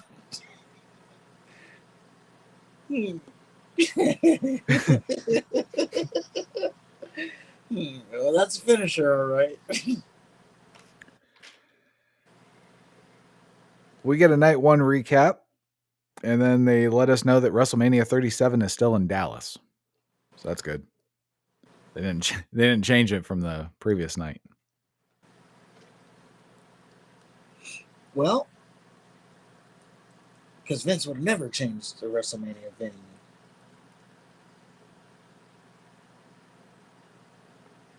And then we get the 2021 Hall of Fame thing. The inductees were RVD, Great Khali, some WWE employee won the Warrior Cancer Trophy, Eric Bischoff, Kane, Molly Holly checked off the box, and then Ozzy Osbourne.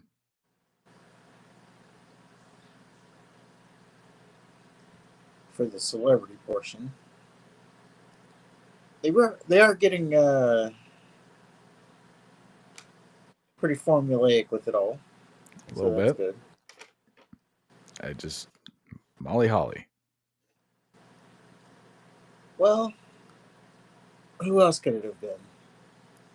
See, I don't even know how to have that discussion. That would indicate that I know who's in it already. Yeah. I think that Kane and RVD might have been the only legit. Oh, and Eric Bischoff. Like, I like Great Khali and everything, but I don't think he necessarily deserves a Hall of Fame spot. Yeah. I thought it was kind of wild that Eric Bischoff was in the Hall of Fame. Well, he's in it for his WCW stuff. I know. That's why I thought it was wild. Like, he was the he was the competition. Like, you're putting him in the Hall of Fame. He was like, he almost put you out of business. Well, yeah, it's easy to be magnanimous after you win.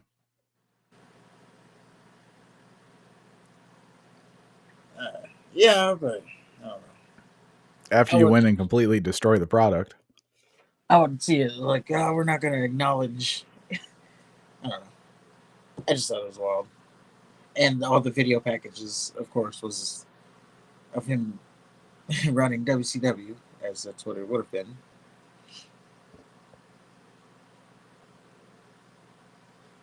Well, after that, we got a girls' match. I think Shotzi sang Ripley's theme live. I think that was the singer of that theme. Oh, okay. See, that was her early theme before it moved to the better one, because that chick sucked. It wasn't good. Maybe it's better in the studio, but live it was awful. I don't know. It just seemed like she was screaming everything. Yeah, but maybe that's just like, that's the heavy metal thing. Well, no, because there's heavy metal singers that can scream and still carry some sort of melody. I remember there was a group you listened to. It was just like straight up. I think it was like Static X or something like that. It was just like straight up screaming. Yeah, it was like I didn't understand one word in that whole song. That's one of my least favorite genres of music. Is when they did that.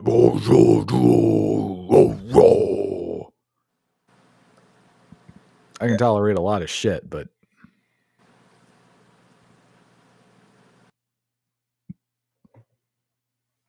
Asuka lost again. So she's 0 for 2.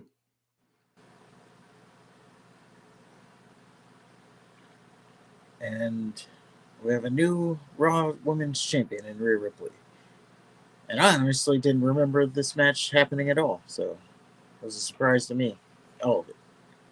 It's like, I don't remember. I mean, obviously Rhea Ripley's going to win because it's Asuka. Yeah.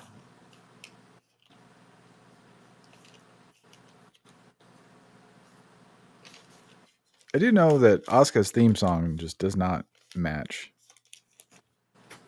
It's just something about it. Oh, wow. So we get Titus O'Neil and Hulk Hogan again. They're dressed like normal people, and then Bayley killed the segment again. I skipped to the end where when the Bellas appeared because I don't give a shit. I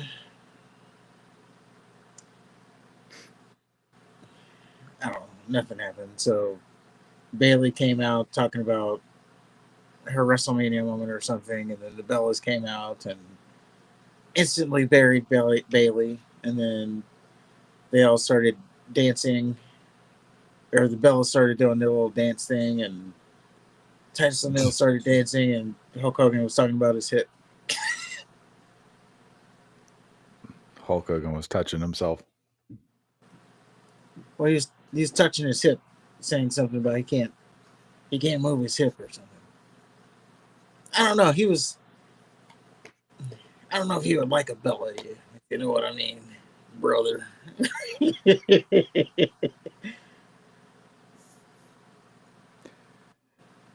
We have Edge, Roman, Daniel Bryan hype video. Edge won the Royal Rumble and chose Roman. Daniel Bryan somehow weaseled his way into the match. Somehow weaseled his way into a match with Roman. And then Bryan makes Roman tap, but Edge fucks Bryan during the match. Like he pulled the referee out of the ring. Then Adam Pearce sets up a triple threat match. Roman's the tribal chief now.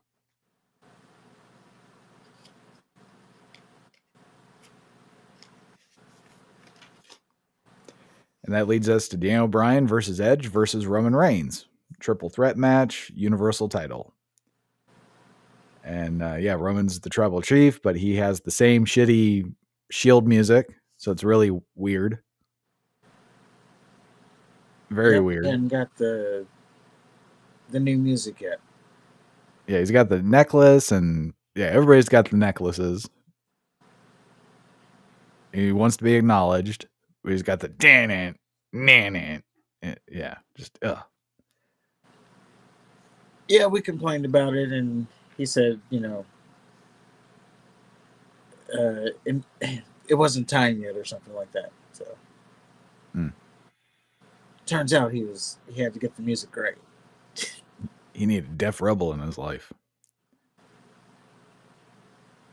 Well, you know them. Well, it starts off with Roman tossing Edge and Bryan out of the ring. And then future badass Jey Uso gets involved because it's no disqualification. And Edge ends up DDTing Jey Uso on the steel steps, and Uso is taken away immediately.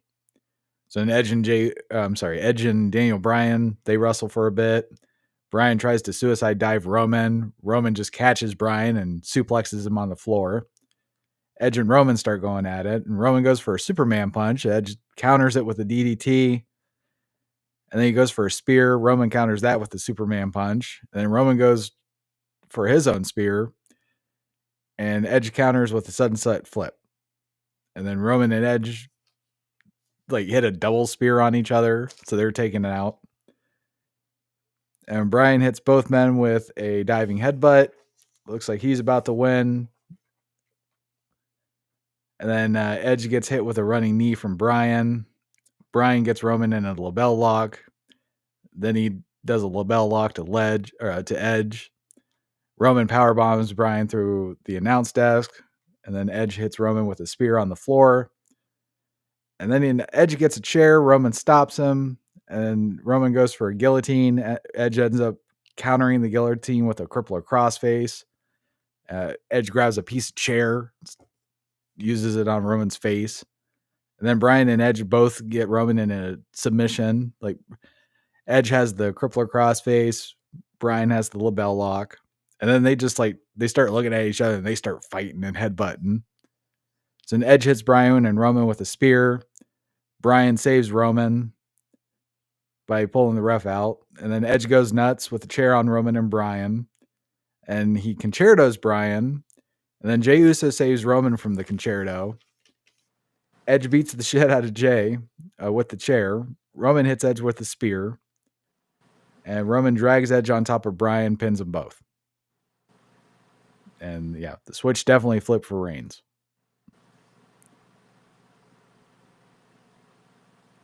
And he talked shit to both of them after the match. He stood over him like, yeah, motherfuckers. Yep. the infamous, I'm going to stack them. I'm going to smash them. I'm going to stack them. And he did just that.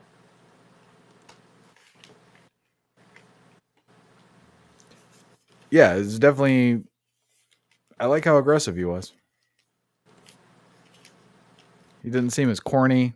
I mean, he still did that stupid Superman punch shit, but that and the theme song were the only remnants of the dog.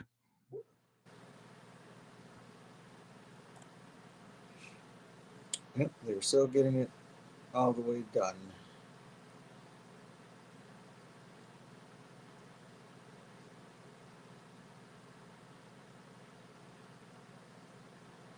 That was WrestleMania 37. And after, just waiting for everything to catch up, y'all. 30 WrestleMania 37 would be the final WWE appearance for Billy Kay, as well as Raw commentator Samoa Joe. Both were released. Joe returned to NXT and went on to win the NXT Championship, but then relinquished it shortly afterwards and was released a second time. Because WrestleMania 37 had to be held at a reduced capacity, WWE went on to promote the next Big Four pay-per-view, SummerSlam, as the biggest event of 2021. And then United States champion Sheamus was absent on Raw after WrestleMania. He appeared the following week and declared that he was a fighting champion. He would issue an open challenge for the title every week or whenever he felt like it. Humberto Carrillo then came out to answer the challenge, but Sheamus attacked Carrillo before the match could start. It's not much of a fighting champion to me.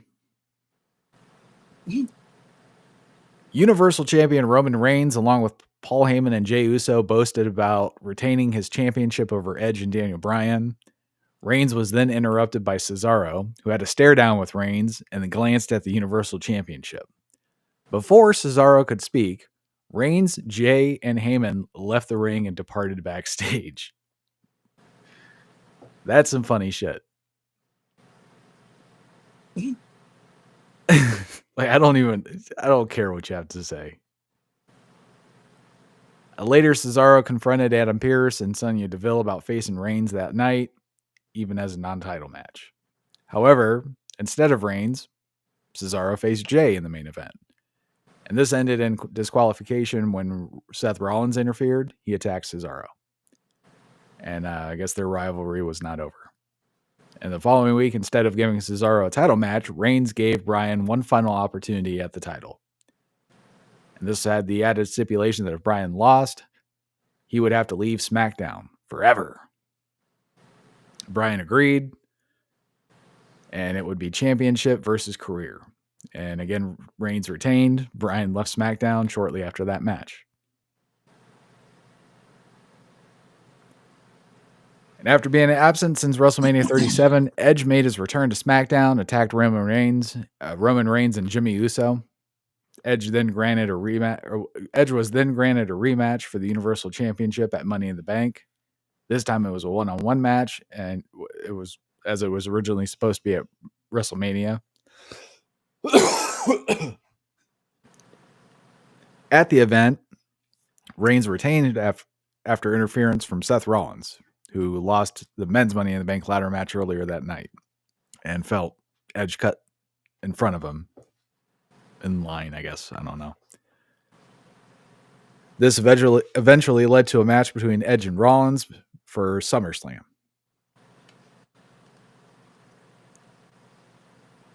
And then Sami Zayn claimed that he lost to Kevin Owens at WrestleMania because he was distracted, wondering if Logan Paul was okay. Zayn then called out Owens for a rematch, which was accepted. Owens defeated Zayn by countout after Zayn ran away. Following the match, Owens chased Zayn, brought him back to the ring, and gave him a stunner.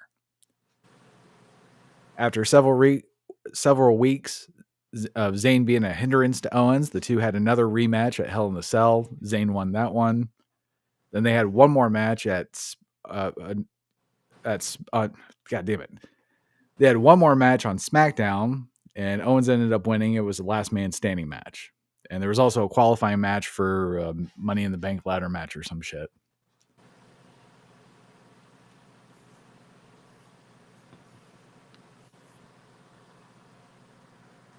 And then new Intercontinental Champion Apollo Crews boasted about winning the championship and introduced his new ally, Commander Aziz, who helped him win the title. Crews stated Aziz was a former member of the Nigerian elite army, and he would have given Big E a rematch for the title that night, but Big E wasn't there. Big E eventually received a rematch against Crews, only for the match to end via disqualification after Aziz interfered and attacked Big E.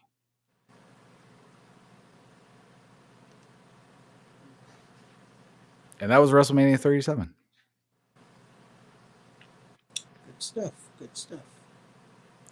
Up next is WrestleMania 38, Night 1. The last match of Night 1 is Kevin Owens versus Stone Cold. Also, Cody Rhodes returns. I believe this is our last WrestleMania. Finally. Move on to something different after that. Well, before that, we have WCW Sold Out 1999. We're in Charleston, West Virginia. The main event is a stun gun ladder match between Scott Hall and Goldberg. This is based on Hall helping Nash beat Goldberg at a Starrcade for the World Heavyweight title. This, of course, ended the undefeated streak Goldberg had, which was more important than the title. They would have you believe. Well, this was pretty much the beginning of the end for WCW. I would remember. So the objective of the match was to retrieve the stun gun by climbing a ladder and tasing your opponent with the gun to win. Now, I got a question. So you still have to pin him, or if you tase him, that's it? I mean, I guess that would be it, but I think you still have to pin him. Okay. But you can't pin him without tasing him. It's illegal. Yeah. It doesn't count unless you've tased him first. Okay. Yeah, you got to climb the ladder. That's step one.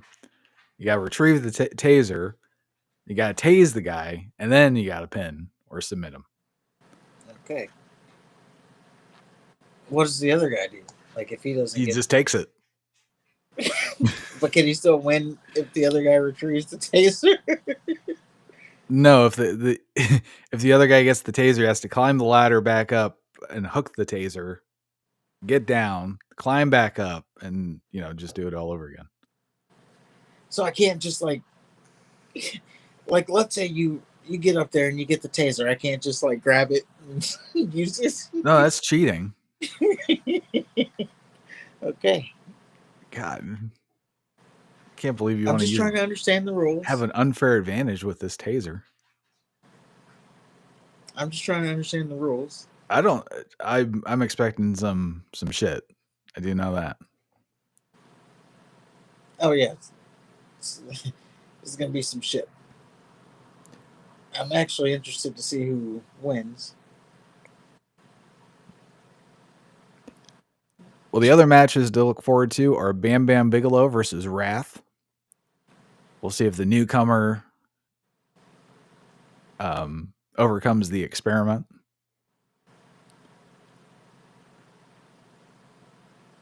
At least it'll be hard hitting. Hopefully. And then we have Lex Luger versus Conan. Apparently they're not friends anymore. They've split.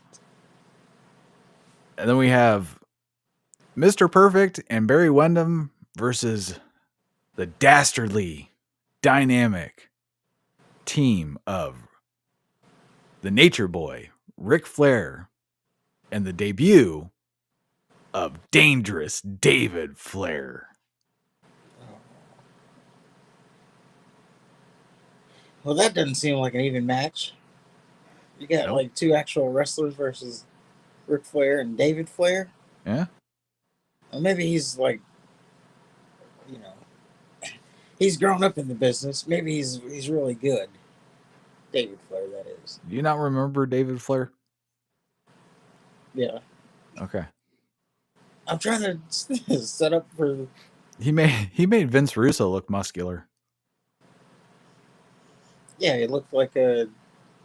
I mean, really, he looks like a teenager. I Yeah, don't know if he is or not. he looks like the son of a wrestler.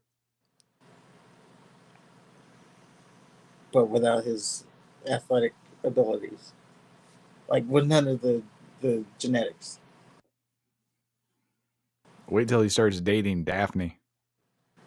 Oh, Tori Wilson. He had the. I thought he only had like one match. David Flair?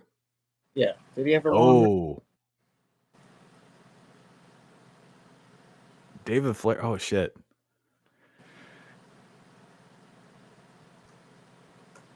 He has some history. Yeah.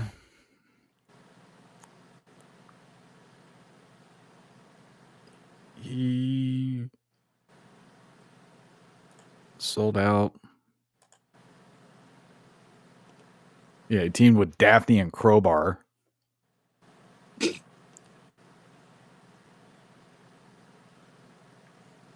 Oh my God, he beat Scott Steiner and Kevin Nash.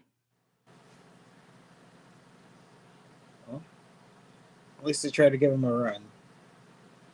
They gave him a fair shake at trying to get over. Yeah, I remember the Crowbar shit.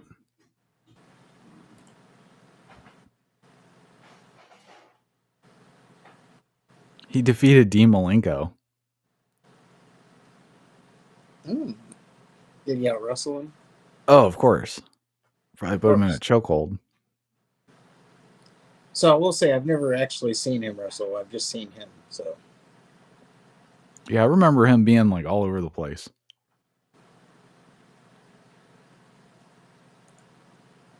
Because they're like, oh, well, this little guy gets heat. Everybody hates him and doesn't want to watch him. It's good TV. Of course.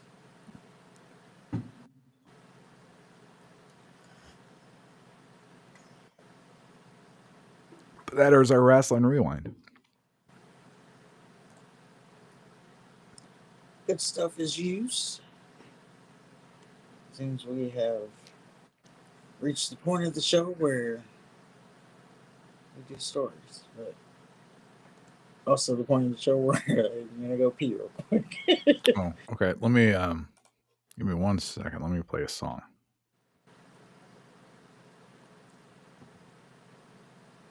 Commercial break.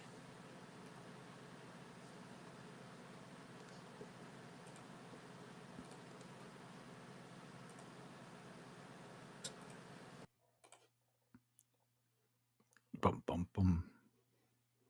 Gonna play a song, and it's gonna not be the one I'm singing. I'm just singing this so it doesn't sound like I'm sitting in dead space. But we're gonna share.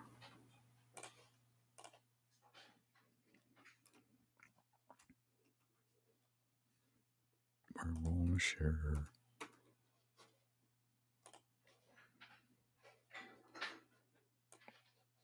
He's gonna share.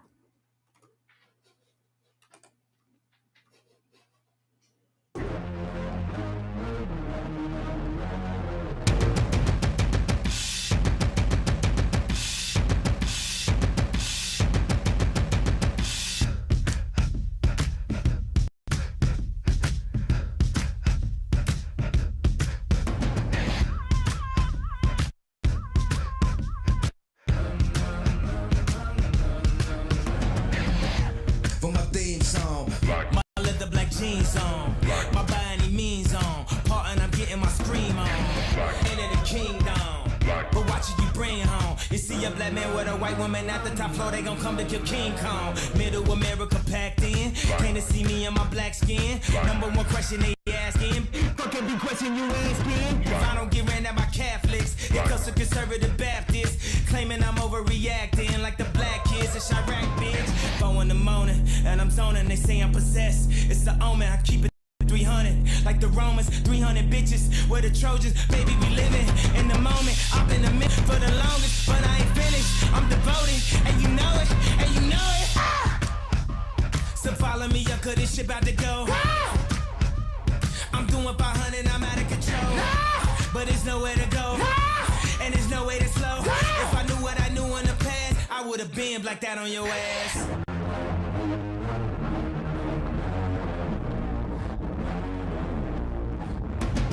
4 in the morning, and I'm zoning, they say I'm possessed. It's an omen, I keep it 300, like the Romans, 300 bitches, where the Trojans, baby, we living in the moment. I've been a menace for the longest, but I ain't finished. I'm devoted, and you know it, and you know it. Stop all that coon shit.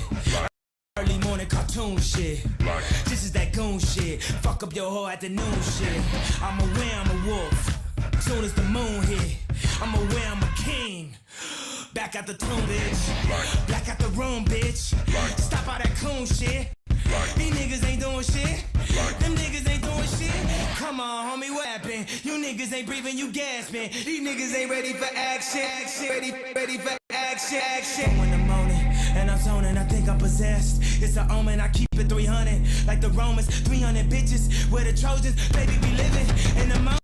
I've been a menace for the longest, but I ain't finished. I'm devoted, and you know it, and you know it. So follow me up, cause this shit about to go.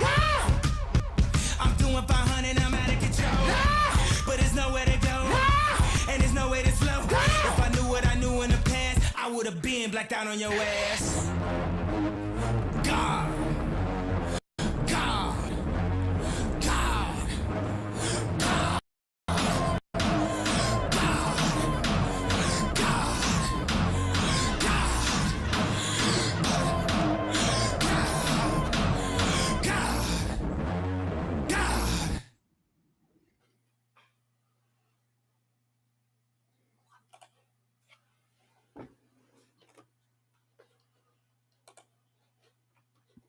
You read.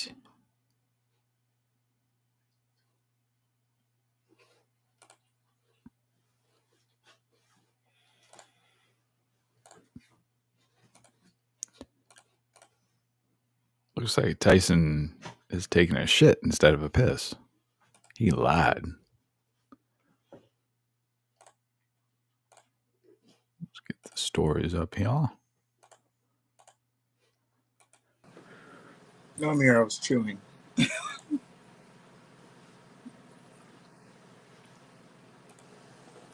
had to finish.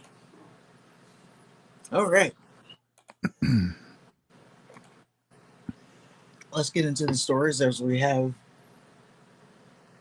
a couple stories to go over this week. These kind of flew in towards the end of the week, so they're kind of fresh. That's good always.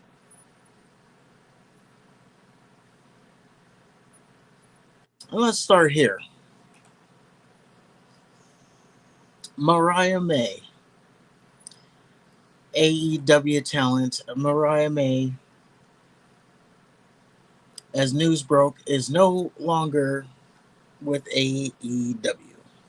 Now, we started hearing rumblings of this. She hadn't been on TV in a couple months. She had her Hollywood ending match with Toni Storm. Hadn't really been on TV since then. Well, news broke that she has been removed. This coming from Russell Pierce. That's where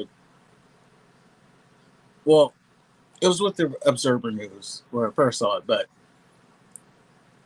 she has been removed from the AEW website. This was on May 30th. So it usually means she has departed from the company and is free and clear to go elsewhere. Of course, that means she's going to WWE. WWE sources confirm that she's expected to start there in the near future. This being WWE, of course.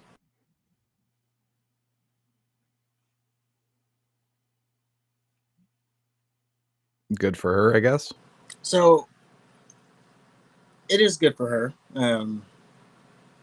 It's kind of crazy that she just got to AEW and she's already uh, jumping ship, if you will. Like she wasn't there. I don't know. It felt like she was there like a year, if that. Very short term contract. Won the title, the world title. She had a year run, and then yeah, she had her Hollywood ending, and off you go. They couldn't think of anything to do with her after that. They either couldn't think of anything, or they didn't want to do anything. Now we did get Dave Meltzer chiming in on this. He said, and let me actually get that link for you here.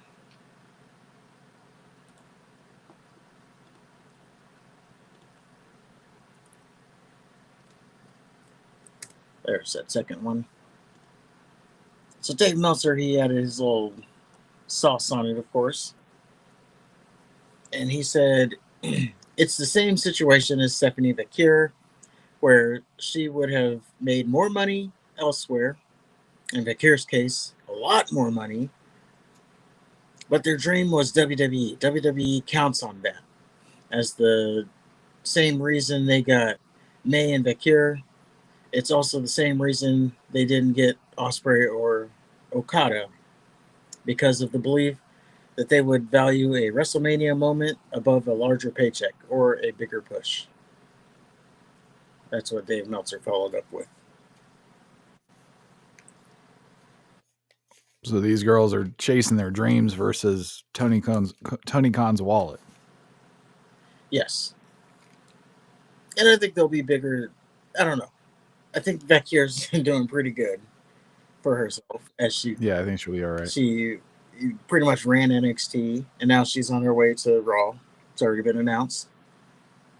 So she hadn't even been there a year, starting on the main roster. And she's about to become a household name. So what what's that for a paycheck? And I get it. Yeah, you want to make as much money as possible. Let's not forget though that these are like wrestler contracts. Like I think in NXT they make 100,000, so or maybe not that much, but I remember seeing somewhere it's like 300,000 is like the minimum on the main roster or something like that. So it's not like they're making McDonald's money, Right. so they're still going to be well off, not pursuing the money. And sometimes it might be okay for you to pursue your passion over your paycheck. Is it really that though, or do they see that there's a bigger opportunity? Well, I could see it like what Meltzer said, like that's just what that was their dream, is to make it to WWE. I believe Mariah May had a tryout at one point. I guess I don't know, the modern, I just don't see that being anybody's dream these days. Well, it's the biggest company. It's like Oh, it's true. it's like being a football player. Like you want to make it to the NFL. Right. So yeah, no different there. But of course, you have a lot of people who have apparently turned on her. They were praising her while she was in AEW, but now that she's going to WWE, she's a traitor. She sold out. All the stuff. Which Did she leave, or did she not get re-signed? she left. Okay. I don't know. She had a short contractor, I guess, and I mean, it has been like out there that she didn't want to sign or something. Just that they're parting ways. But she was the top of the card when she was there, so you can say she probably didn't want to resign. I remember back in back when this was first talked about, and they said that there was going to be like a bidding war for her, which is weird, but that's what they said.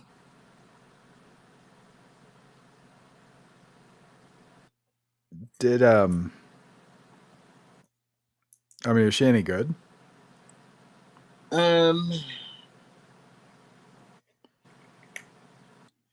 I would say yes. I haven't seen her wrestle,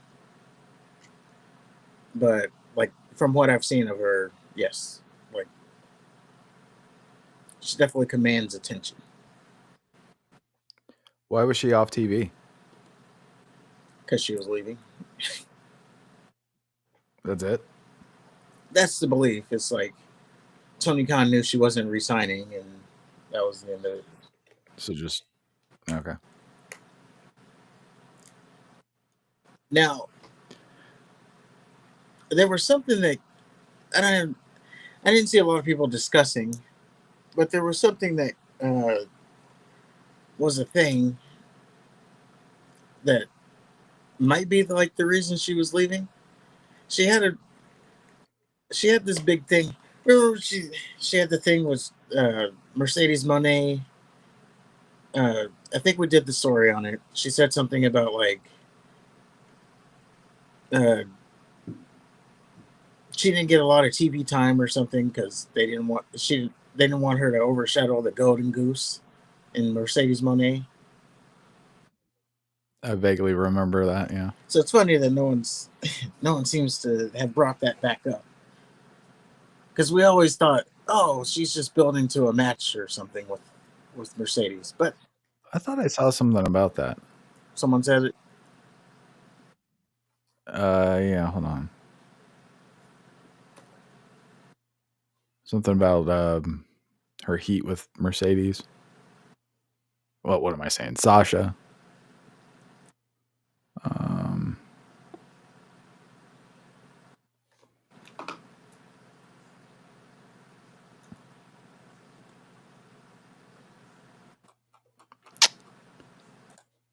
of course, I'm on the spot now.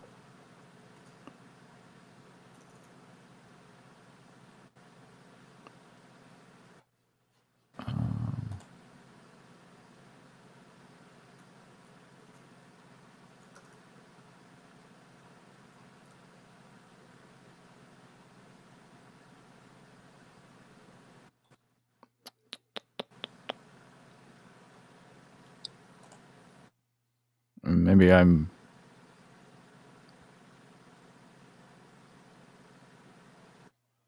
Okay, maybe I'm.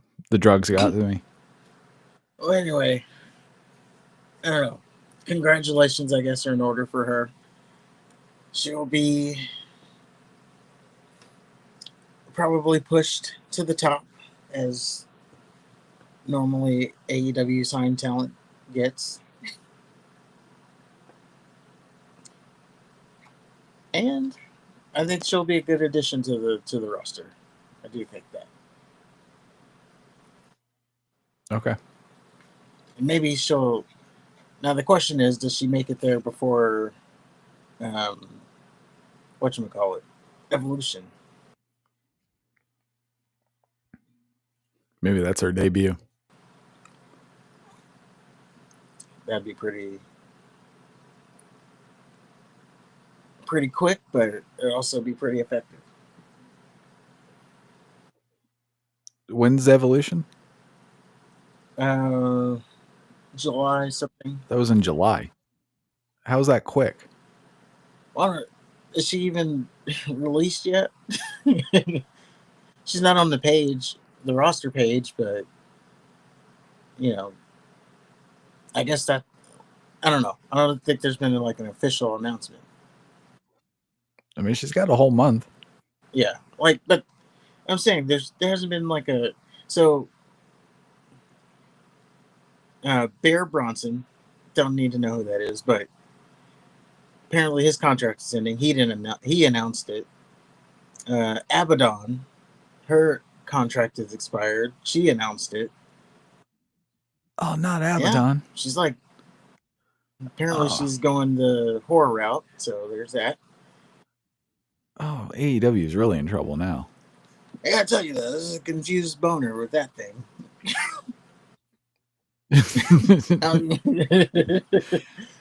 Like she's, Well, I don't know. She has this.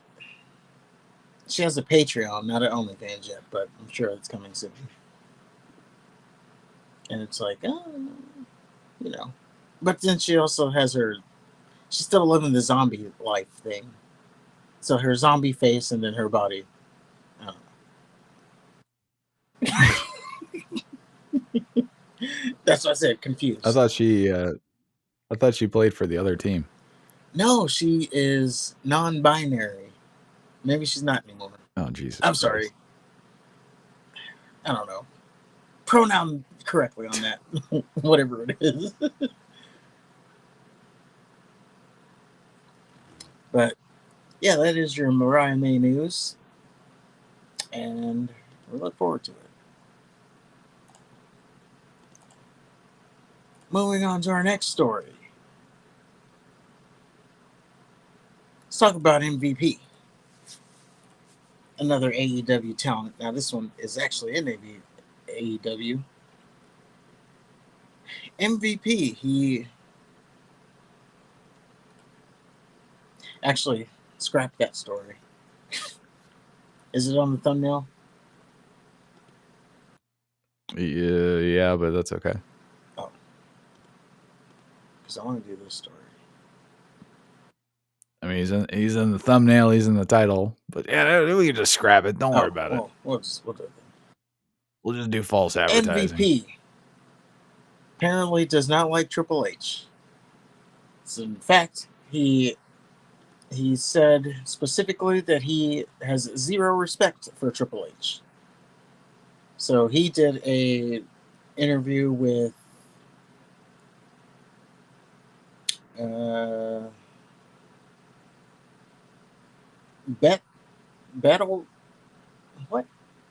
Battle Bills?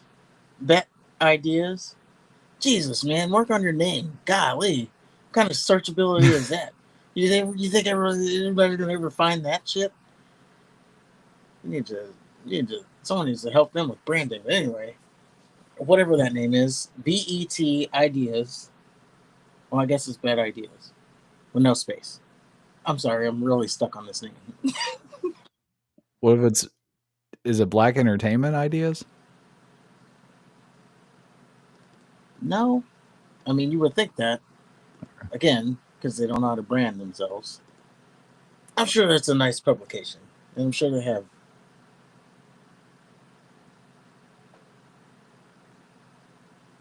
What? Oh, look at that. AI sports picks and best bets for today. That's what they. That can't be them. That's them.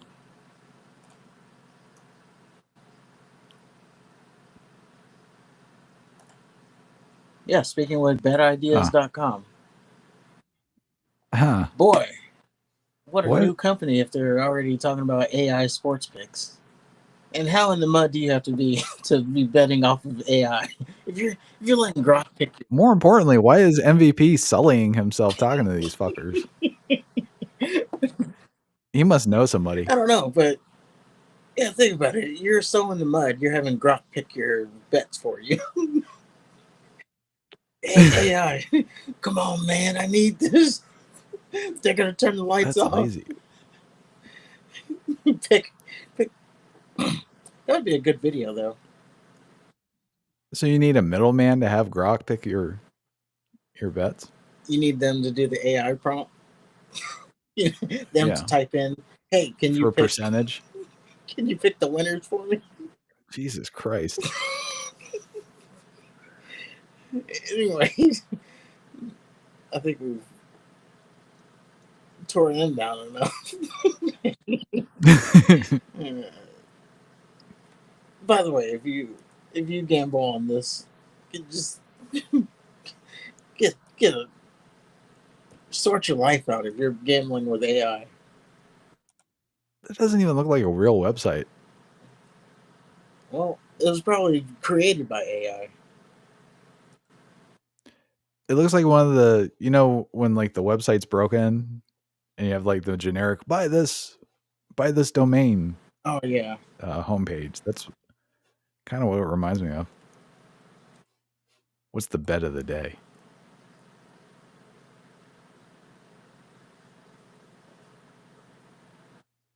Best football bets? It's not football season. Well, anyway, so yes, we have MVP talking with betideas.com, AI betting. Now, I wonder now if he was talking to a person or if they was asking, like, anyway. Uh, but he was asked about Triple H. I think we can find the, since we're here, we can find the actual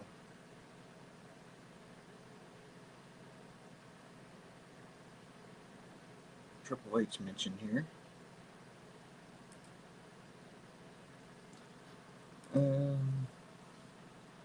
Okay, so they asked him about Triple H. Question: You've clarified that you never said Triple H was a racist, but that he views talent of color in a certain way.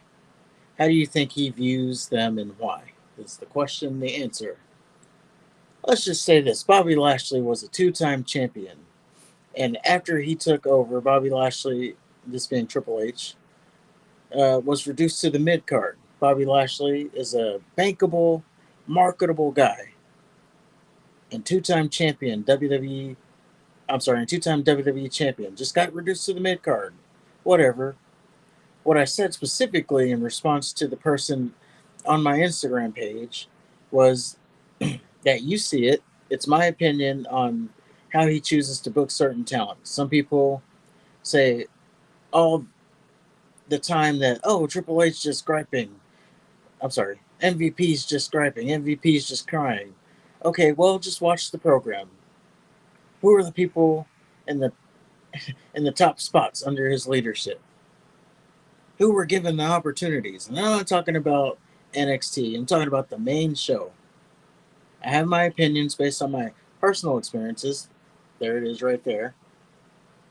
And at some point on my podcast and my YouTube show, I'll talk about it. And I'll go in depth on why my issues are with that man. And I'll be honest with you, my issues with him have nothing to do with race. My issues have to do with him as a person and our personal interactions.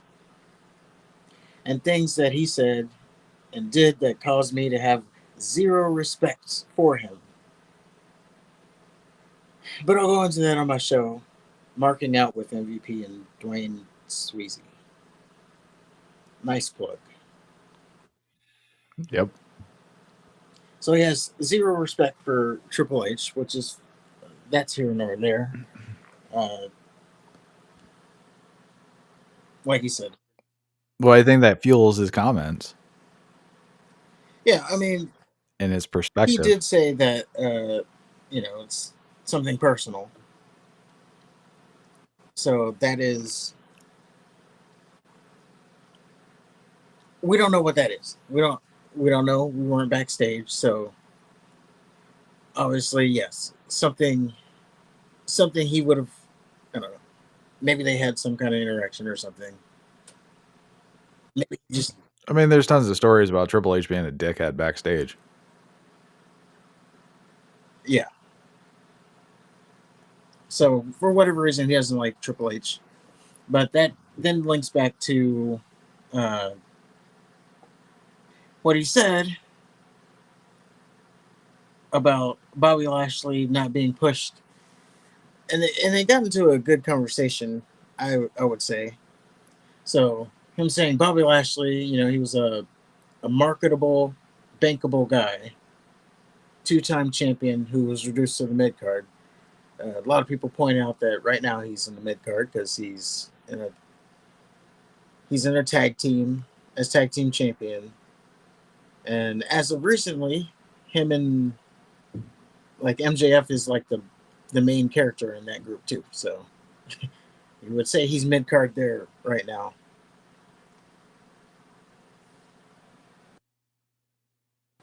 But it got into a, So I guess is the argument that he's just shitting on WWE while he's in the same or worse position in AEW? well, the arguments that uh, that's part of the argument, but the argument is whether or not like is Bobby Lashley just a mid card guy? Like maybe that's where he's supposed to be. Uh, Oh no. is he marketable? Yes, but I don't know. The question then becomes: is he someone that could have been? Now, a lot of people link him to Brock Lesnar. Could he have been to the heights of what Brock Lesnar was? Absolutely. You think he could have? Absolutely. If they would have given Lashley a Heyman, Well, they gave him MVP. I think he's just as good. yeah, but they didn't. They didn't. I don't know. Heyman didn't just. Or I'm sorry, MVP didn't like suck Lashley's dick like Heyman did for Brock, and I don't know. Brock was always positioned as like the spotlight, and if the machine got behind Lashley like they did Brock, even a little bit, I could see Lashley being a top guy. Just don't let him talk. Yeah, he would definitely need a mouthpiece. A lot of people were saying, he can't talk, and that's why he never got to the position he was. Brock can't talk Right. either, though. That's the that's the one caveat. But I would say even taking out Paul Heyman because he was with him the whole time. Brock didn't become like Brock until he went to the UFC and won the title. Like that took him to another stratosphere of. Now he's like a legit guy because he actually can. I don't know. He became. Yeah, but he started off like wrestling The Rock and shit, and I mean, he did the feud with The Rock, and then he did that Kurt Angle feud, and he was always like marketed as the next big thing. Yeah, he definitely was. He broke the ring with Big Show. Yeah, he definitely was. Like, yeah, what was it like? A month or two in, he was already going for the title. When he did the UFC thing, that's when they did he had the limited schedule and nobody can beat him.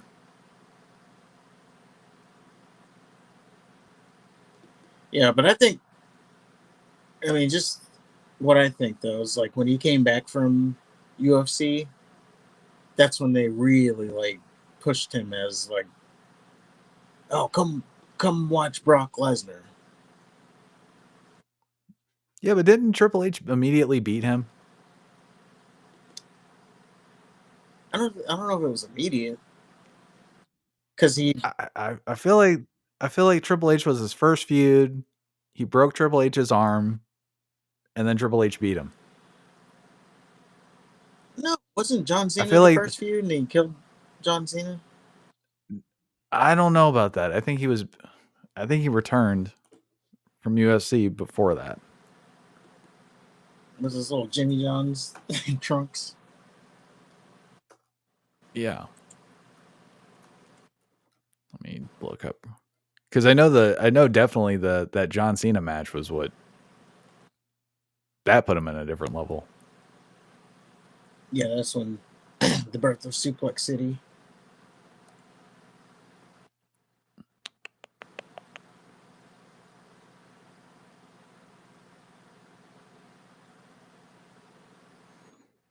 I wish it would just have bullet points. Do what? I said I wish it would just have bullet points.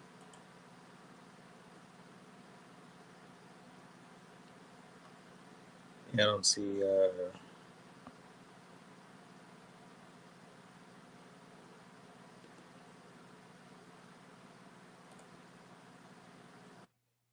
Oh, wait. He left in 2004. He returned in 2012.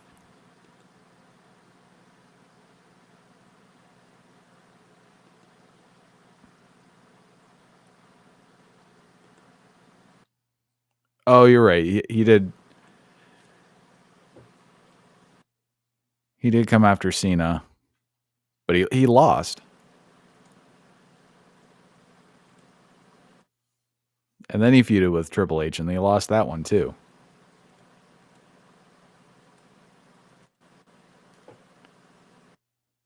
And then he feuded with Punk.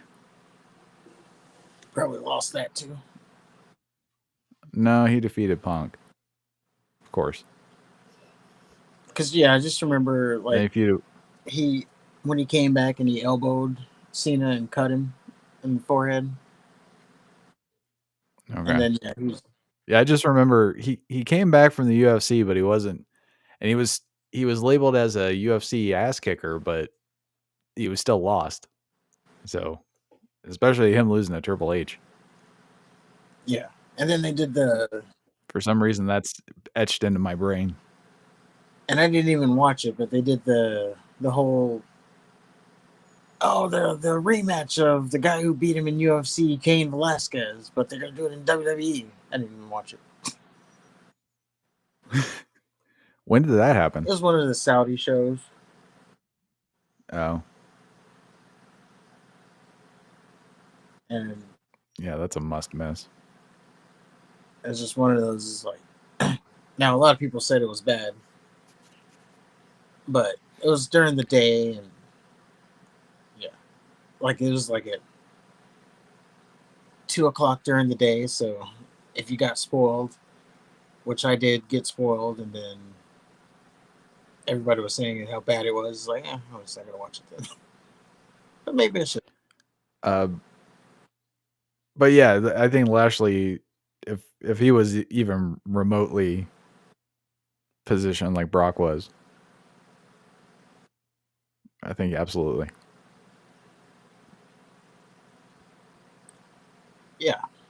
So maybe MVP does have a point. But, what is stopping him from them reaching those heights over in AEW? Now, to be fair to that, though, he has only been there like a couple months. So you do have to give it a little bit of time. They have their order right now because you got Osprey, who's hovering around the title. You got Hangman hovering around the title. So you get, there is time before he gets to the title picture. I don't think Cream necessarily rises to the top in AEW though. This isn't Moxley like the champion. Yeah. So yeah, I don't think you can judge it on that. Like the best wrestler is not going to be the top guy in AEW. It's going to be whatever Tony wants. And my understanding is he doesn't gravitate to the big guys anyway. Well, yeah, he doesn't know how to big guys. Book big guys. And he's also the type of guy that will release his $1 million gate drawing talent for a guy that's not even there anymore. Yeah, where is he? He hasn't been on TV forever. I don't know. Yeah. He did that thing where Tony got that move and he wore the neck brace, and haven't really seen him since. Yeah, I don't know where he is. He might be hurt though. I don't keep up with that. I think he was doing some shit with New Japan. Was that? I think that was. Which that's good. Really. He's come back after that. So his thing with New Japan is they ran that angle where he was like the scapegoat and he a disgruntled employee or whatever. Okay. I didn't know if he was still doing shit with him or not. Yeah, I think he probably. But yeah, you let Punk go and don't even have the guy you let him go for on TV. True. So I don't know. I just don't think that's a Tony doesn't operate in a traditional sense, I would say.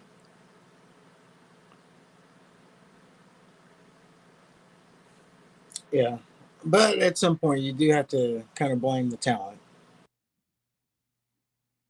for better or worse. Like, okay, you went here, you didn't get to the height you thought you should have. You went here, you didn't get to the height you thought you should have. You went here, like he was in TNA. I think he was the guy in TNA. I don't know if he helped them. Yeah, he was a top guy.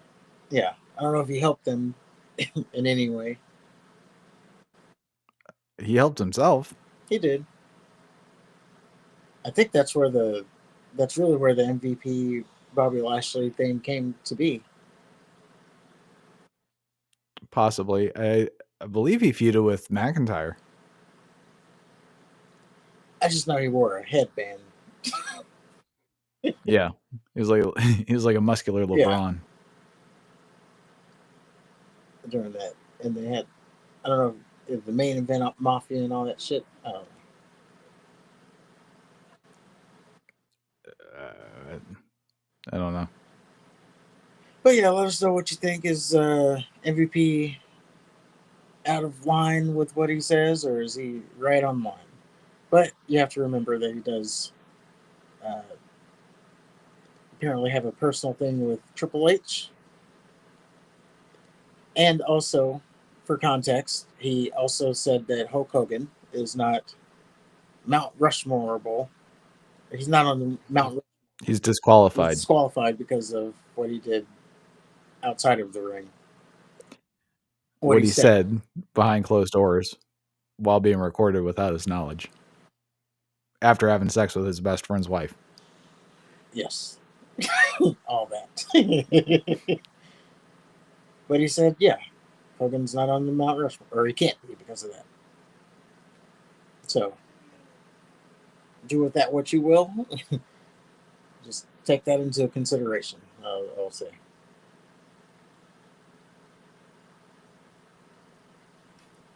Our next story. Speaking of people saying stuff out of line, let's talk about Ric Flair. Because this is more just like funny than anything else. So Ric Flair, the origin of this, Jim Ross recently was diagnosed with colon cancer, and the wrestling world is reacting to that.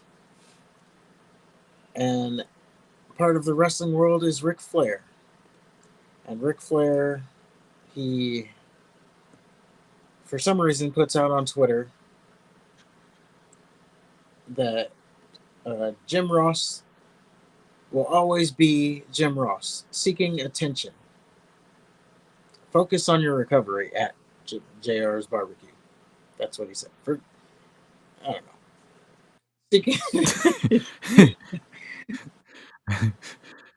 Flair's a dick. And you wonder why Charlotte's the way she is. Jesus. Yeah, so he got flamed for this. And Charlotte's getting it too. A bunch of the get off the internet, old man. Flair's at it again with his stupid thing. It's funny that Ric Flair is talking about seeking attention. Like the. So, why did he tweet this? I don't know. Like I said, JR was getting I guess JR was getting attention about the colon cancer thing. Everybody wishing him speedy recovery, this, that, and the other. And Flair got jealous. Flair just threw that out there. Now, he did follow up with another tweet, and he said, if you can't take a joke from a 76-year-old man, then you are living life too seriously. It was all harmless, lighthearted fun, just trying to make people laugh and smile. What? Yes, that was that's what he said. This is Ric Flair saying this, by the way. So he claimed that, What was the huh, what was the joke? that Jim, that Jim Ross is seeking attention. Okay. Yeah, here it is. Yeah, so that was his follow up tweet.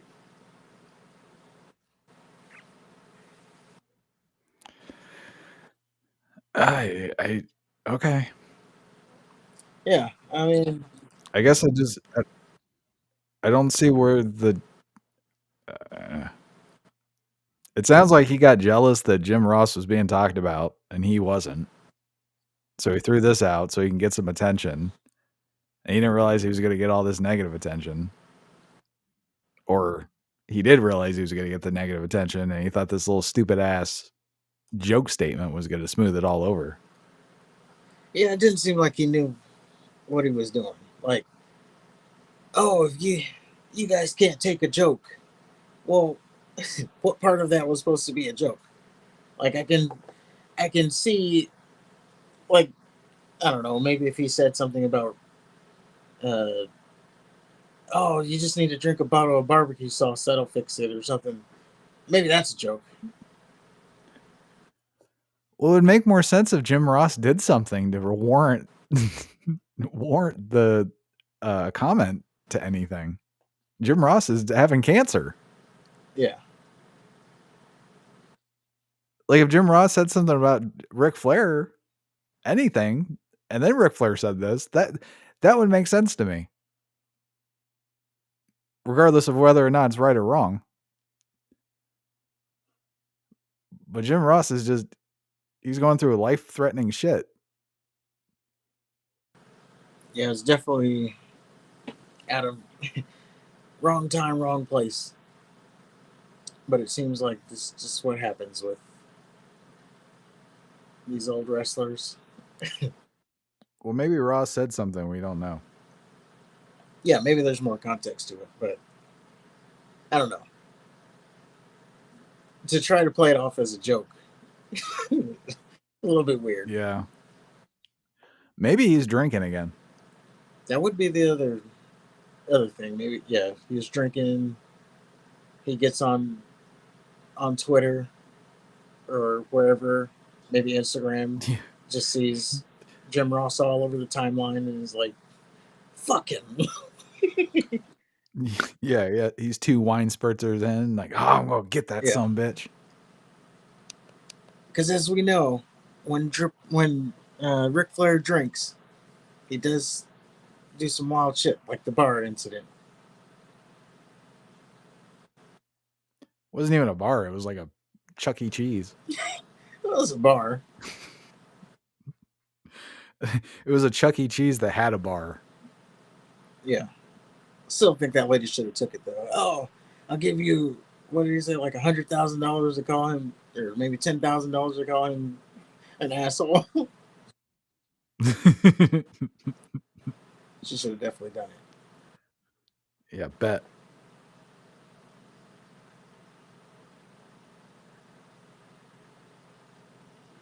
Now, on to our last stories.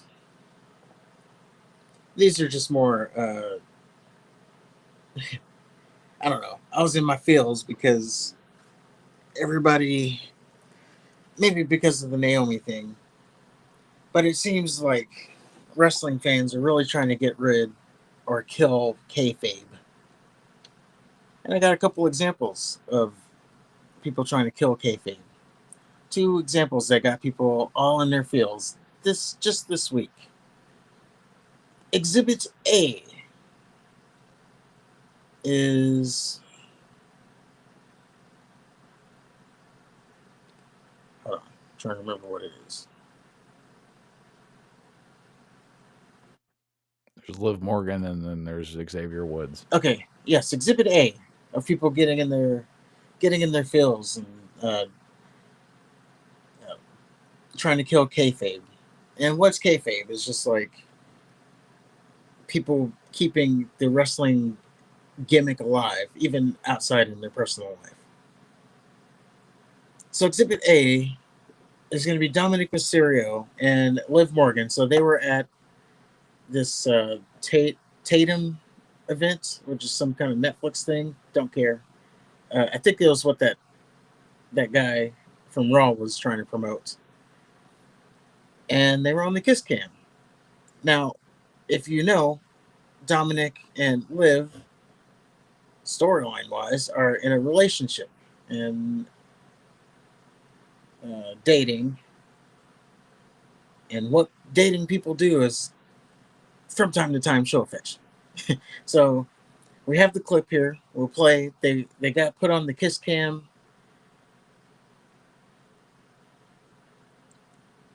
Hold on, what was it? They get put on the kiss cam, and then this happens here. So here we go. Liv, Dom, smooch, kiss right on the lips. Fucking Dom.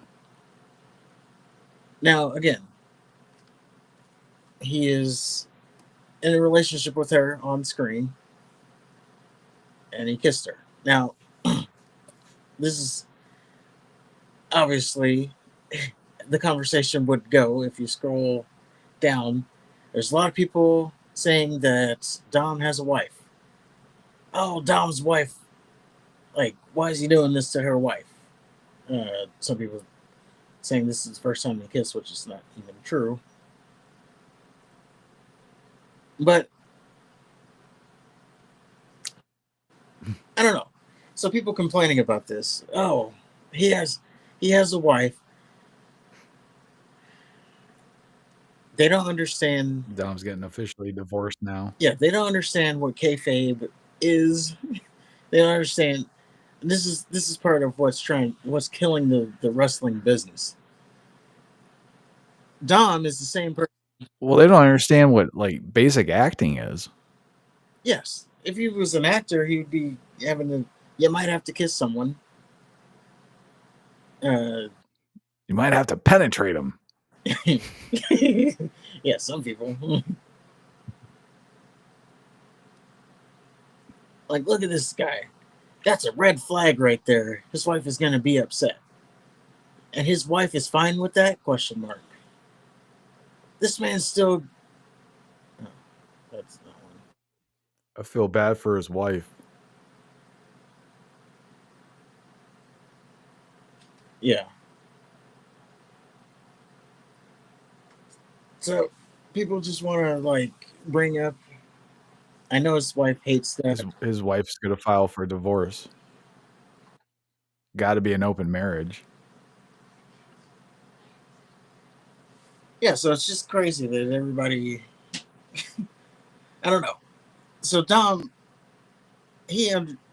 as John Cena said, he understands the business. He gets it. He is maybe he grew up in the business. He's only one of the only people who keeps kayfabe alive. I'd say him and Gunther are the best right now. Yeah. So like there was him and Ray went to some game, like a sports game, and they didn't even sit next to each other.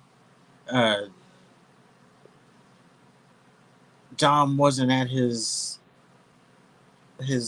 he didn't show up to like some family event. I think it was either his parents' anniversary or his daughter's his sister's something. He didn't show up to that, like, because this was all during a time where he was feuding with his dad, and he hated his dad, and he still does. And he still, like, when's the last time you saw him at something with his dad? You just don't, because they keep it alive. So I don't know. I think people are just overreacting. Maybe it's just, trying to rage bait or something, but this is it's not a big deal. He's in character. Yeah. It's just a smooch. It's not like he grabbed her titties. Yeah. Now, from that clip though, there's no sound to it, so there's nothing to play. But after the kiss, like if you look at his face, I want to know what was said. Yeah, he's got that. Oh Yeah, I man. want to know what was said because he has like a scared look on his face. That's oh, there's some. Huh. Like, look at his, watch his face. It's like real fear on his face right there. So All right. Oh, you have gum in your mouth. I don't know what look. WWE's hottest couple, Dirty Dom, aka Dominic Mysterio, and Liv Morgan. You guys, that was kind of PG. You got something more? No? I mean, he's Dirty Dom, right? Oh, she's saying to do more on live TV. Okay. Yeah. Yeah. Stick your tongue down her throat. Like, really give it to her. Like, like, all right, Vince. Put your hand down her pants.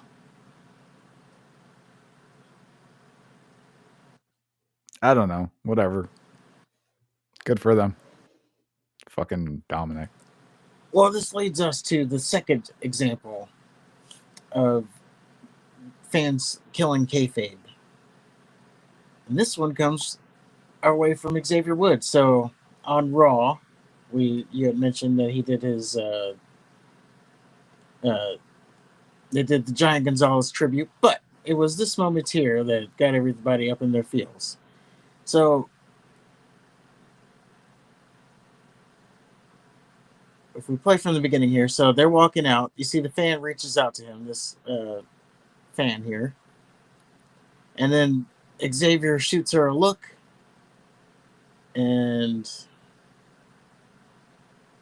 that was it. And the fan's confused. Now, for context, I don't want to assume. I don't want to assume, but it would appear that fan may have some kind of mental disability of some. I'll assume it looks like she has Down syndrome. Yes. She may or may not have Down syndrome. And it's like I don't know. It's a kid, maybe teens with Down syndrome. So she reaches out to touch Xavier Woods, and then he gives her a look. Now this, I don't have the original clip, but this was originally posted by that guy right there with her. And he basically put like, not cool. So then the question becomes, because again, this is obviously Xavier Woods being in kayfabe. As right now he's being a wrestler. Huh? He's being a wrestler. Yes, as right now he's being a bad guy, and he is a bad guy. So why would he be slapping hands with the fans? But on the other hand, this fan clearly doesn't. Well, maybe I don't know. Again, the fan has a disability. So, do they really understand what's going on? Because it doesn't look like she gets it all the way. Like, just the. How's that Woods' fault? Well, that's not his fault. But I don't know. Is that something to? So he's walking out and he's supposed to ascertain whether or not the person who's interacting with him has a mental disability. And then if they do, he needs to drop what he's doing to appease that one singular person. Yes. But then that opens up another can of worms, because what if he makes the wrong diagnosis? Yeah, what if they don't have a disability? Yeah. And he wasn't even looking at the person. He was looking straight ahead, the arm comes out, then he looks to the right. He doesn't even look directly at the fan. Yeah, so I don't know. You have a lot of people, like even the poster here, this ain't it. So there's a lot of people upset that he didn't break character for this child. Oh, I hope this child fucking cried herself to sleep. Yeah, it's just a good Fuck her. Jesus Christ. It's just, I don't know. He has to be in character. We have to save kayfabe. He's doing his job. And people complaining about that, they don't know what wrestling is. And then that goes to my point with the clapping seals, cheering for Rollins and then cheering for Punk and then booing Rollins and cheering for Rollins and singing his song and then booing him again. And they just want tables, no matter who it is. Yeah, during a Money in the Bank qualifier. And then now they're booing wrestlers for being wrestlers. Yeah, it's just I don't know. It's just the generation of just being soft, or it's what's killing wrestling, if I'm being honest. Like, oh yeah, you could have, at least like, I don't know, slipped in a high five or something. Something. Like, I don't know. The original post that I can't find. The original post, the guy did something about like, or there was like instances of wrestlers who are heels, like just nonchalantly bumping fists or something, so that the fans don't. I don't know. It's soft. SAWFT. Soft. But I don't think he crossed the line. Yeah, I hope that mentally scarred her. I hope that shapes who she is as an adult. Well, she's probably still talking about it, as they do tend to hyperfixate on things. But that's a good segue to our final kayfabe thing, as there was one I forgot to put on there. And it's the last one. So it's a good segue that you say you hope it shapes what she is for the rest of her life. So here's our last one.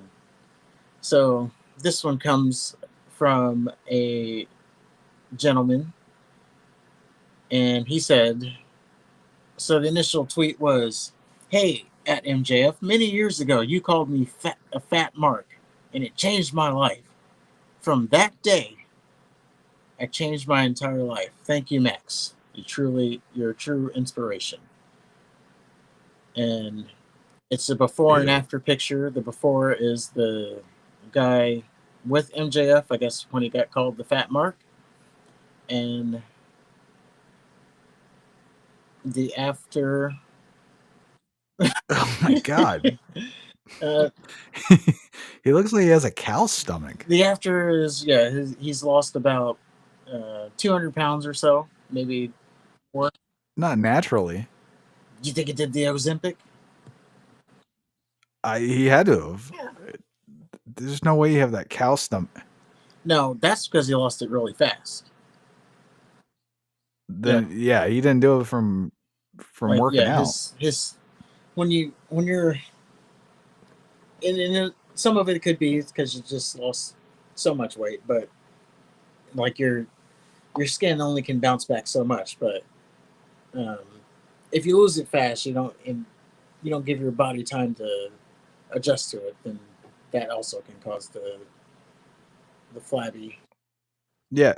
If he lost weight from like exercise and diet and shit, he'd just have a bunch of stretch marks. But look at this. He has an udder. And what is that? What the fuck? It's like somebody stole his heart.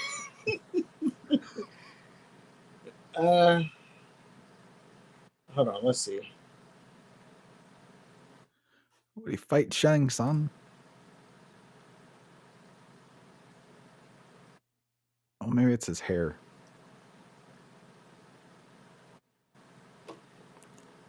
Well, it just looks weird. Well, he did lose 200 pounds, give or take. Now I just got to go under a knife and get a little bit of skin removal, and then he's good to go, I guess. So this guy, now he didn't answer it, but this guy is like, awesome work, brother. Did you get sleeved up or bypass? I got sleeved up, whatever that even means, and lost 165 pounds. Oh, is that where they put like a? I mean, so are you really that? They put the band around your Yes. stomach. Are you really that weak that you got to put a fucking band around your stomach to to make it so you can't eat too much? Oh no, there are people that are weaker. They put the band around their stomach and they still can't lose the weight. Oh, and they fucking break it because they eat too much. Like you went through all that and you can't even. Yeah. You went to that extreme and you still failed. And then, yeah, the other one I think is that's when they like reroute your stomach. Yeah. Yeah, I've seen people get like. Well, I've seen someone get the band. I don't know about guy bypass, but I've seen someone get the band, and yeah, it's a flabby situation. But and yeah, they were always on about like how little they had to, or how little they could eat. Like if they ate too much, they would explode, or they would pop the band, and yeah, it wouldn't be good for them. Well, I remember when it first came out, like everybody I was working with were excited about it because there were a bunch of fat women. There's one guy who's like, "Well, I'm about 100 pounds away from it, so I gotta gain the weight to get it." Oh yeah, Okay. that's that's the magic when they were like, oh yeah, this one chick, she was gonna get it, and she had to lose 100 pounds to even be considered to get it. It's like, golly, you gotta do all that like to get. You gotta lose weight to get the weight loss. That says a lot. Jesus Christ. Yeah, she had to lose 100 pounds so that she can get a weight loss surgery. Yeah, you got people that want to gain weight for this fucking stupid surgery, and then you got people that have to lose weight to get this stupid surgery. And if you're gonna lose 100 pounds, why don't you just go all the way? Yeah, like if you can lose 100 pounds, now you've exhibited the ability to be able to lose 100 pounds, or weight at all. Like you've cracked the code of being able to lose weight. Now you might as well just keep going. But Right. you want to get the shortcut, I guess. I Like guess. If I lose it naturally, it's going to take me like 3 years, but I can get the surgery and it'll be done in a month. And then my skin will look like ice cream. But good for him, because he did, either by hook or crook, he did do it. Yeah. He can see his dick. And all because MJF called him fat. So MJF is out here changing lives. But that's all we got for you on the show. So on that note, as I always say, if you agree with anything, let us know in the comments below. If you disagree with anything, let us know in the comments below. Hit the like button, hit the subscribe button. Follow us on all the social medias. And is there anything else? Have a good night. And survey says one more for the good guys.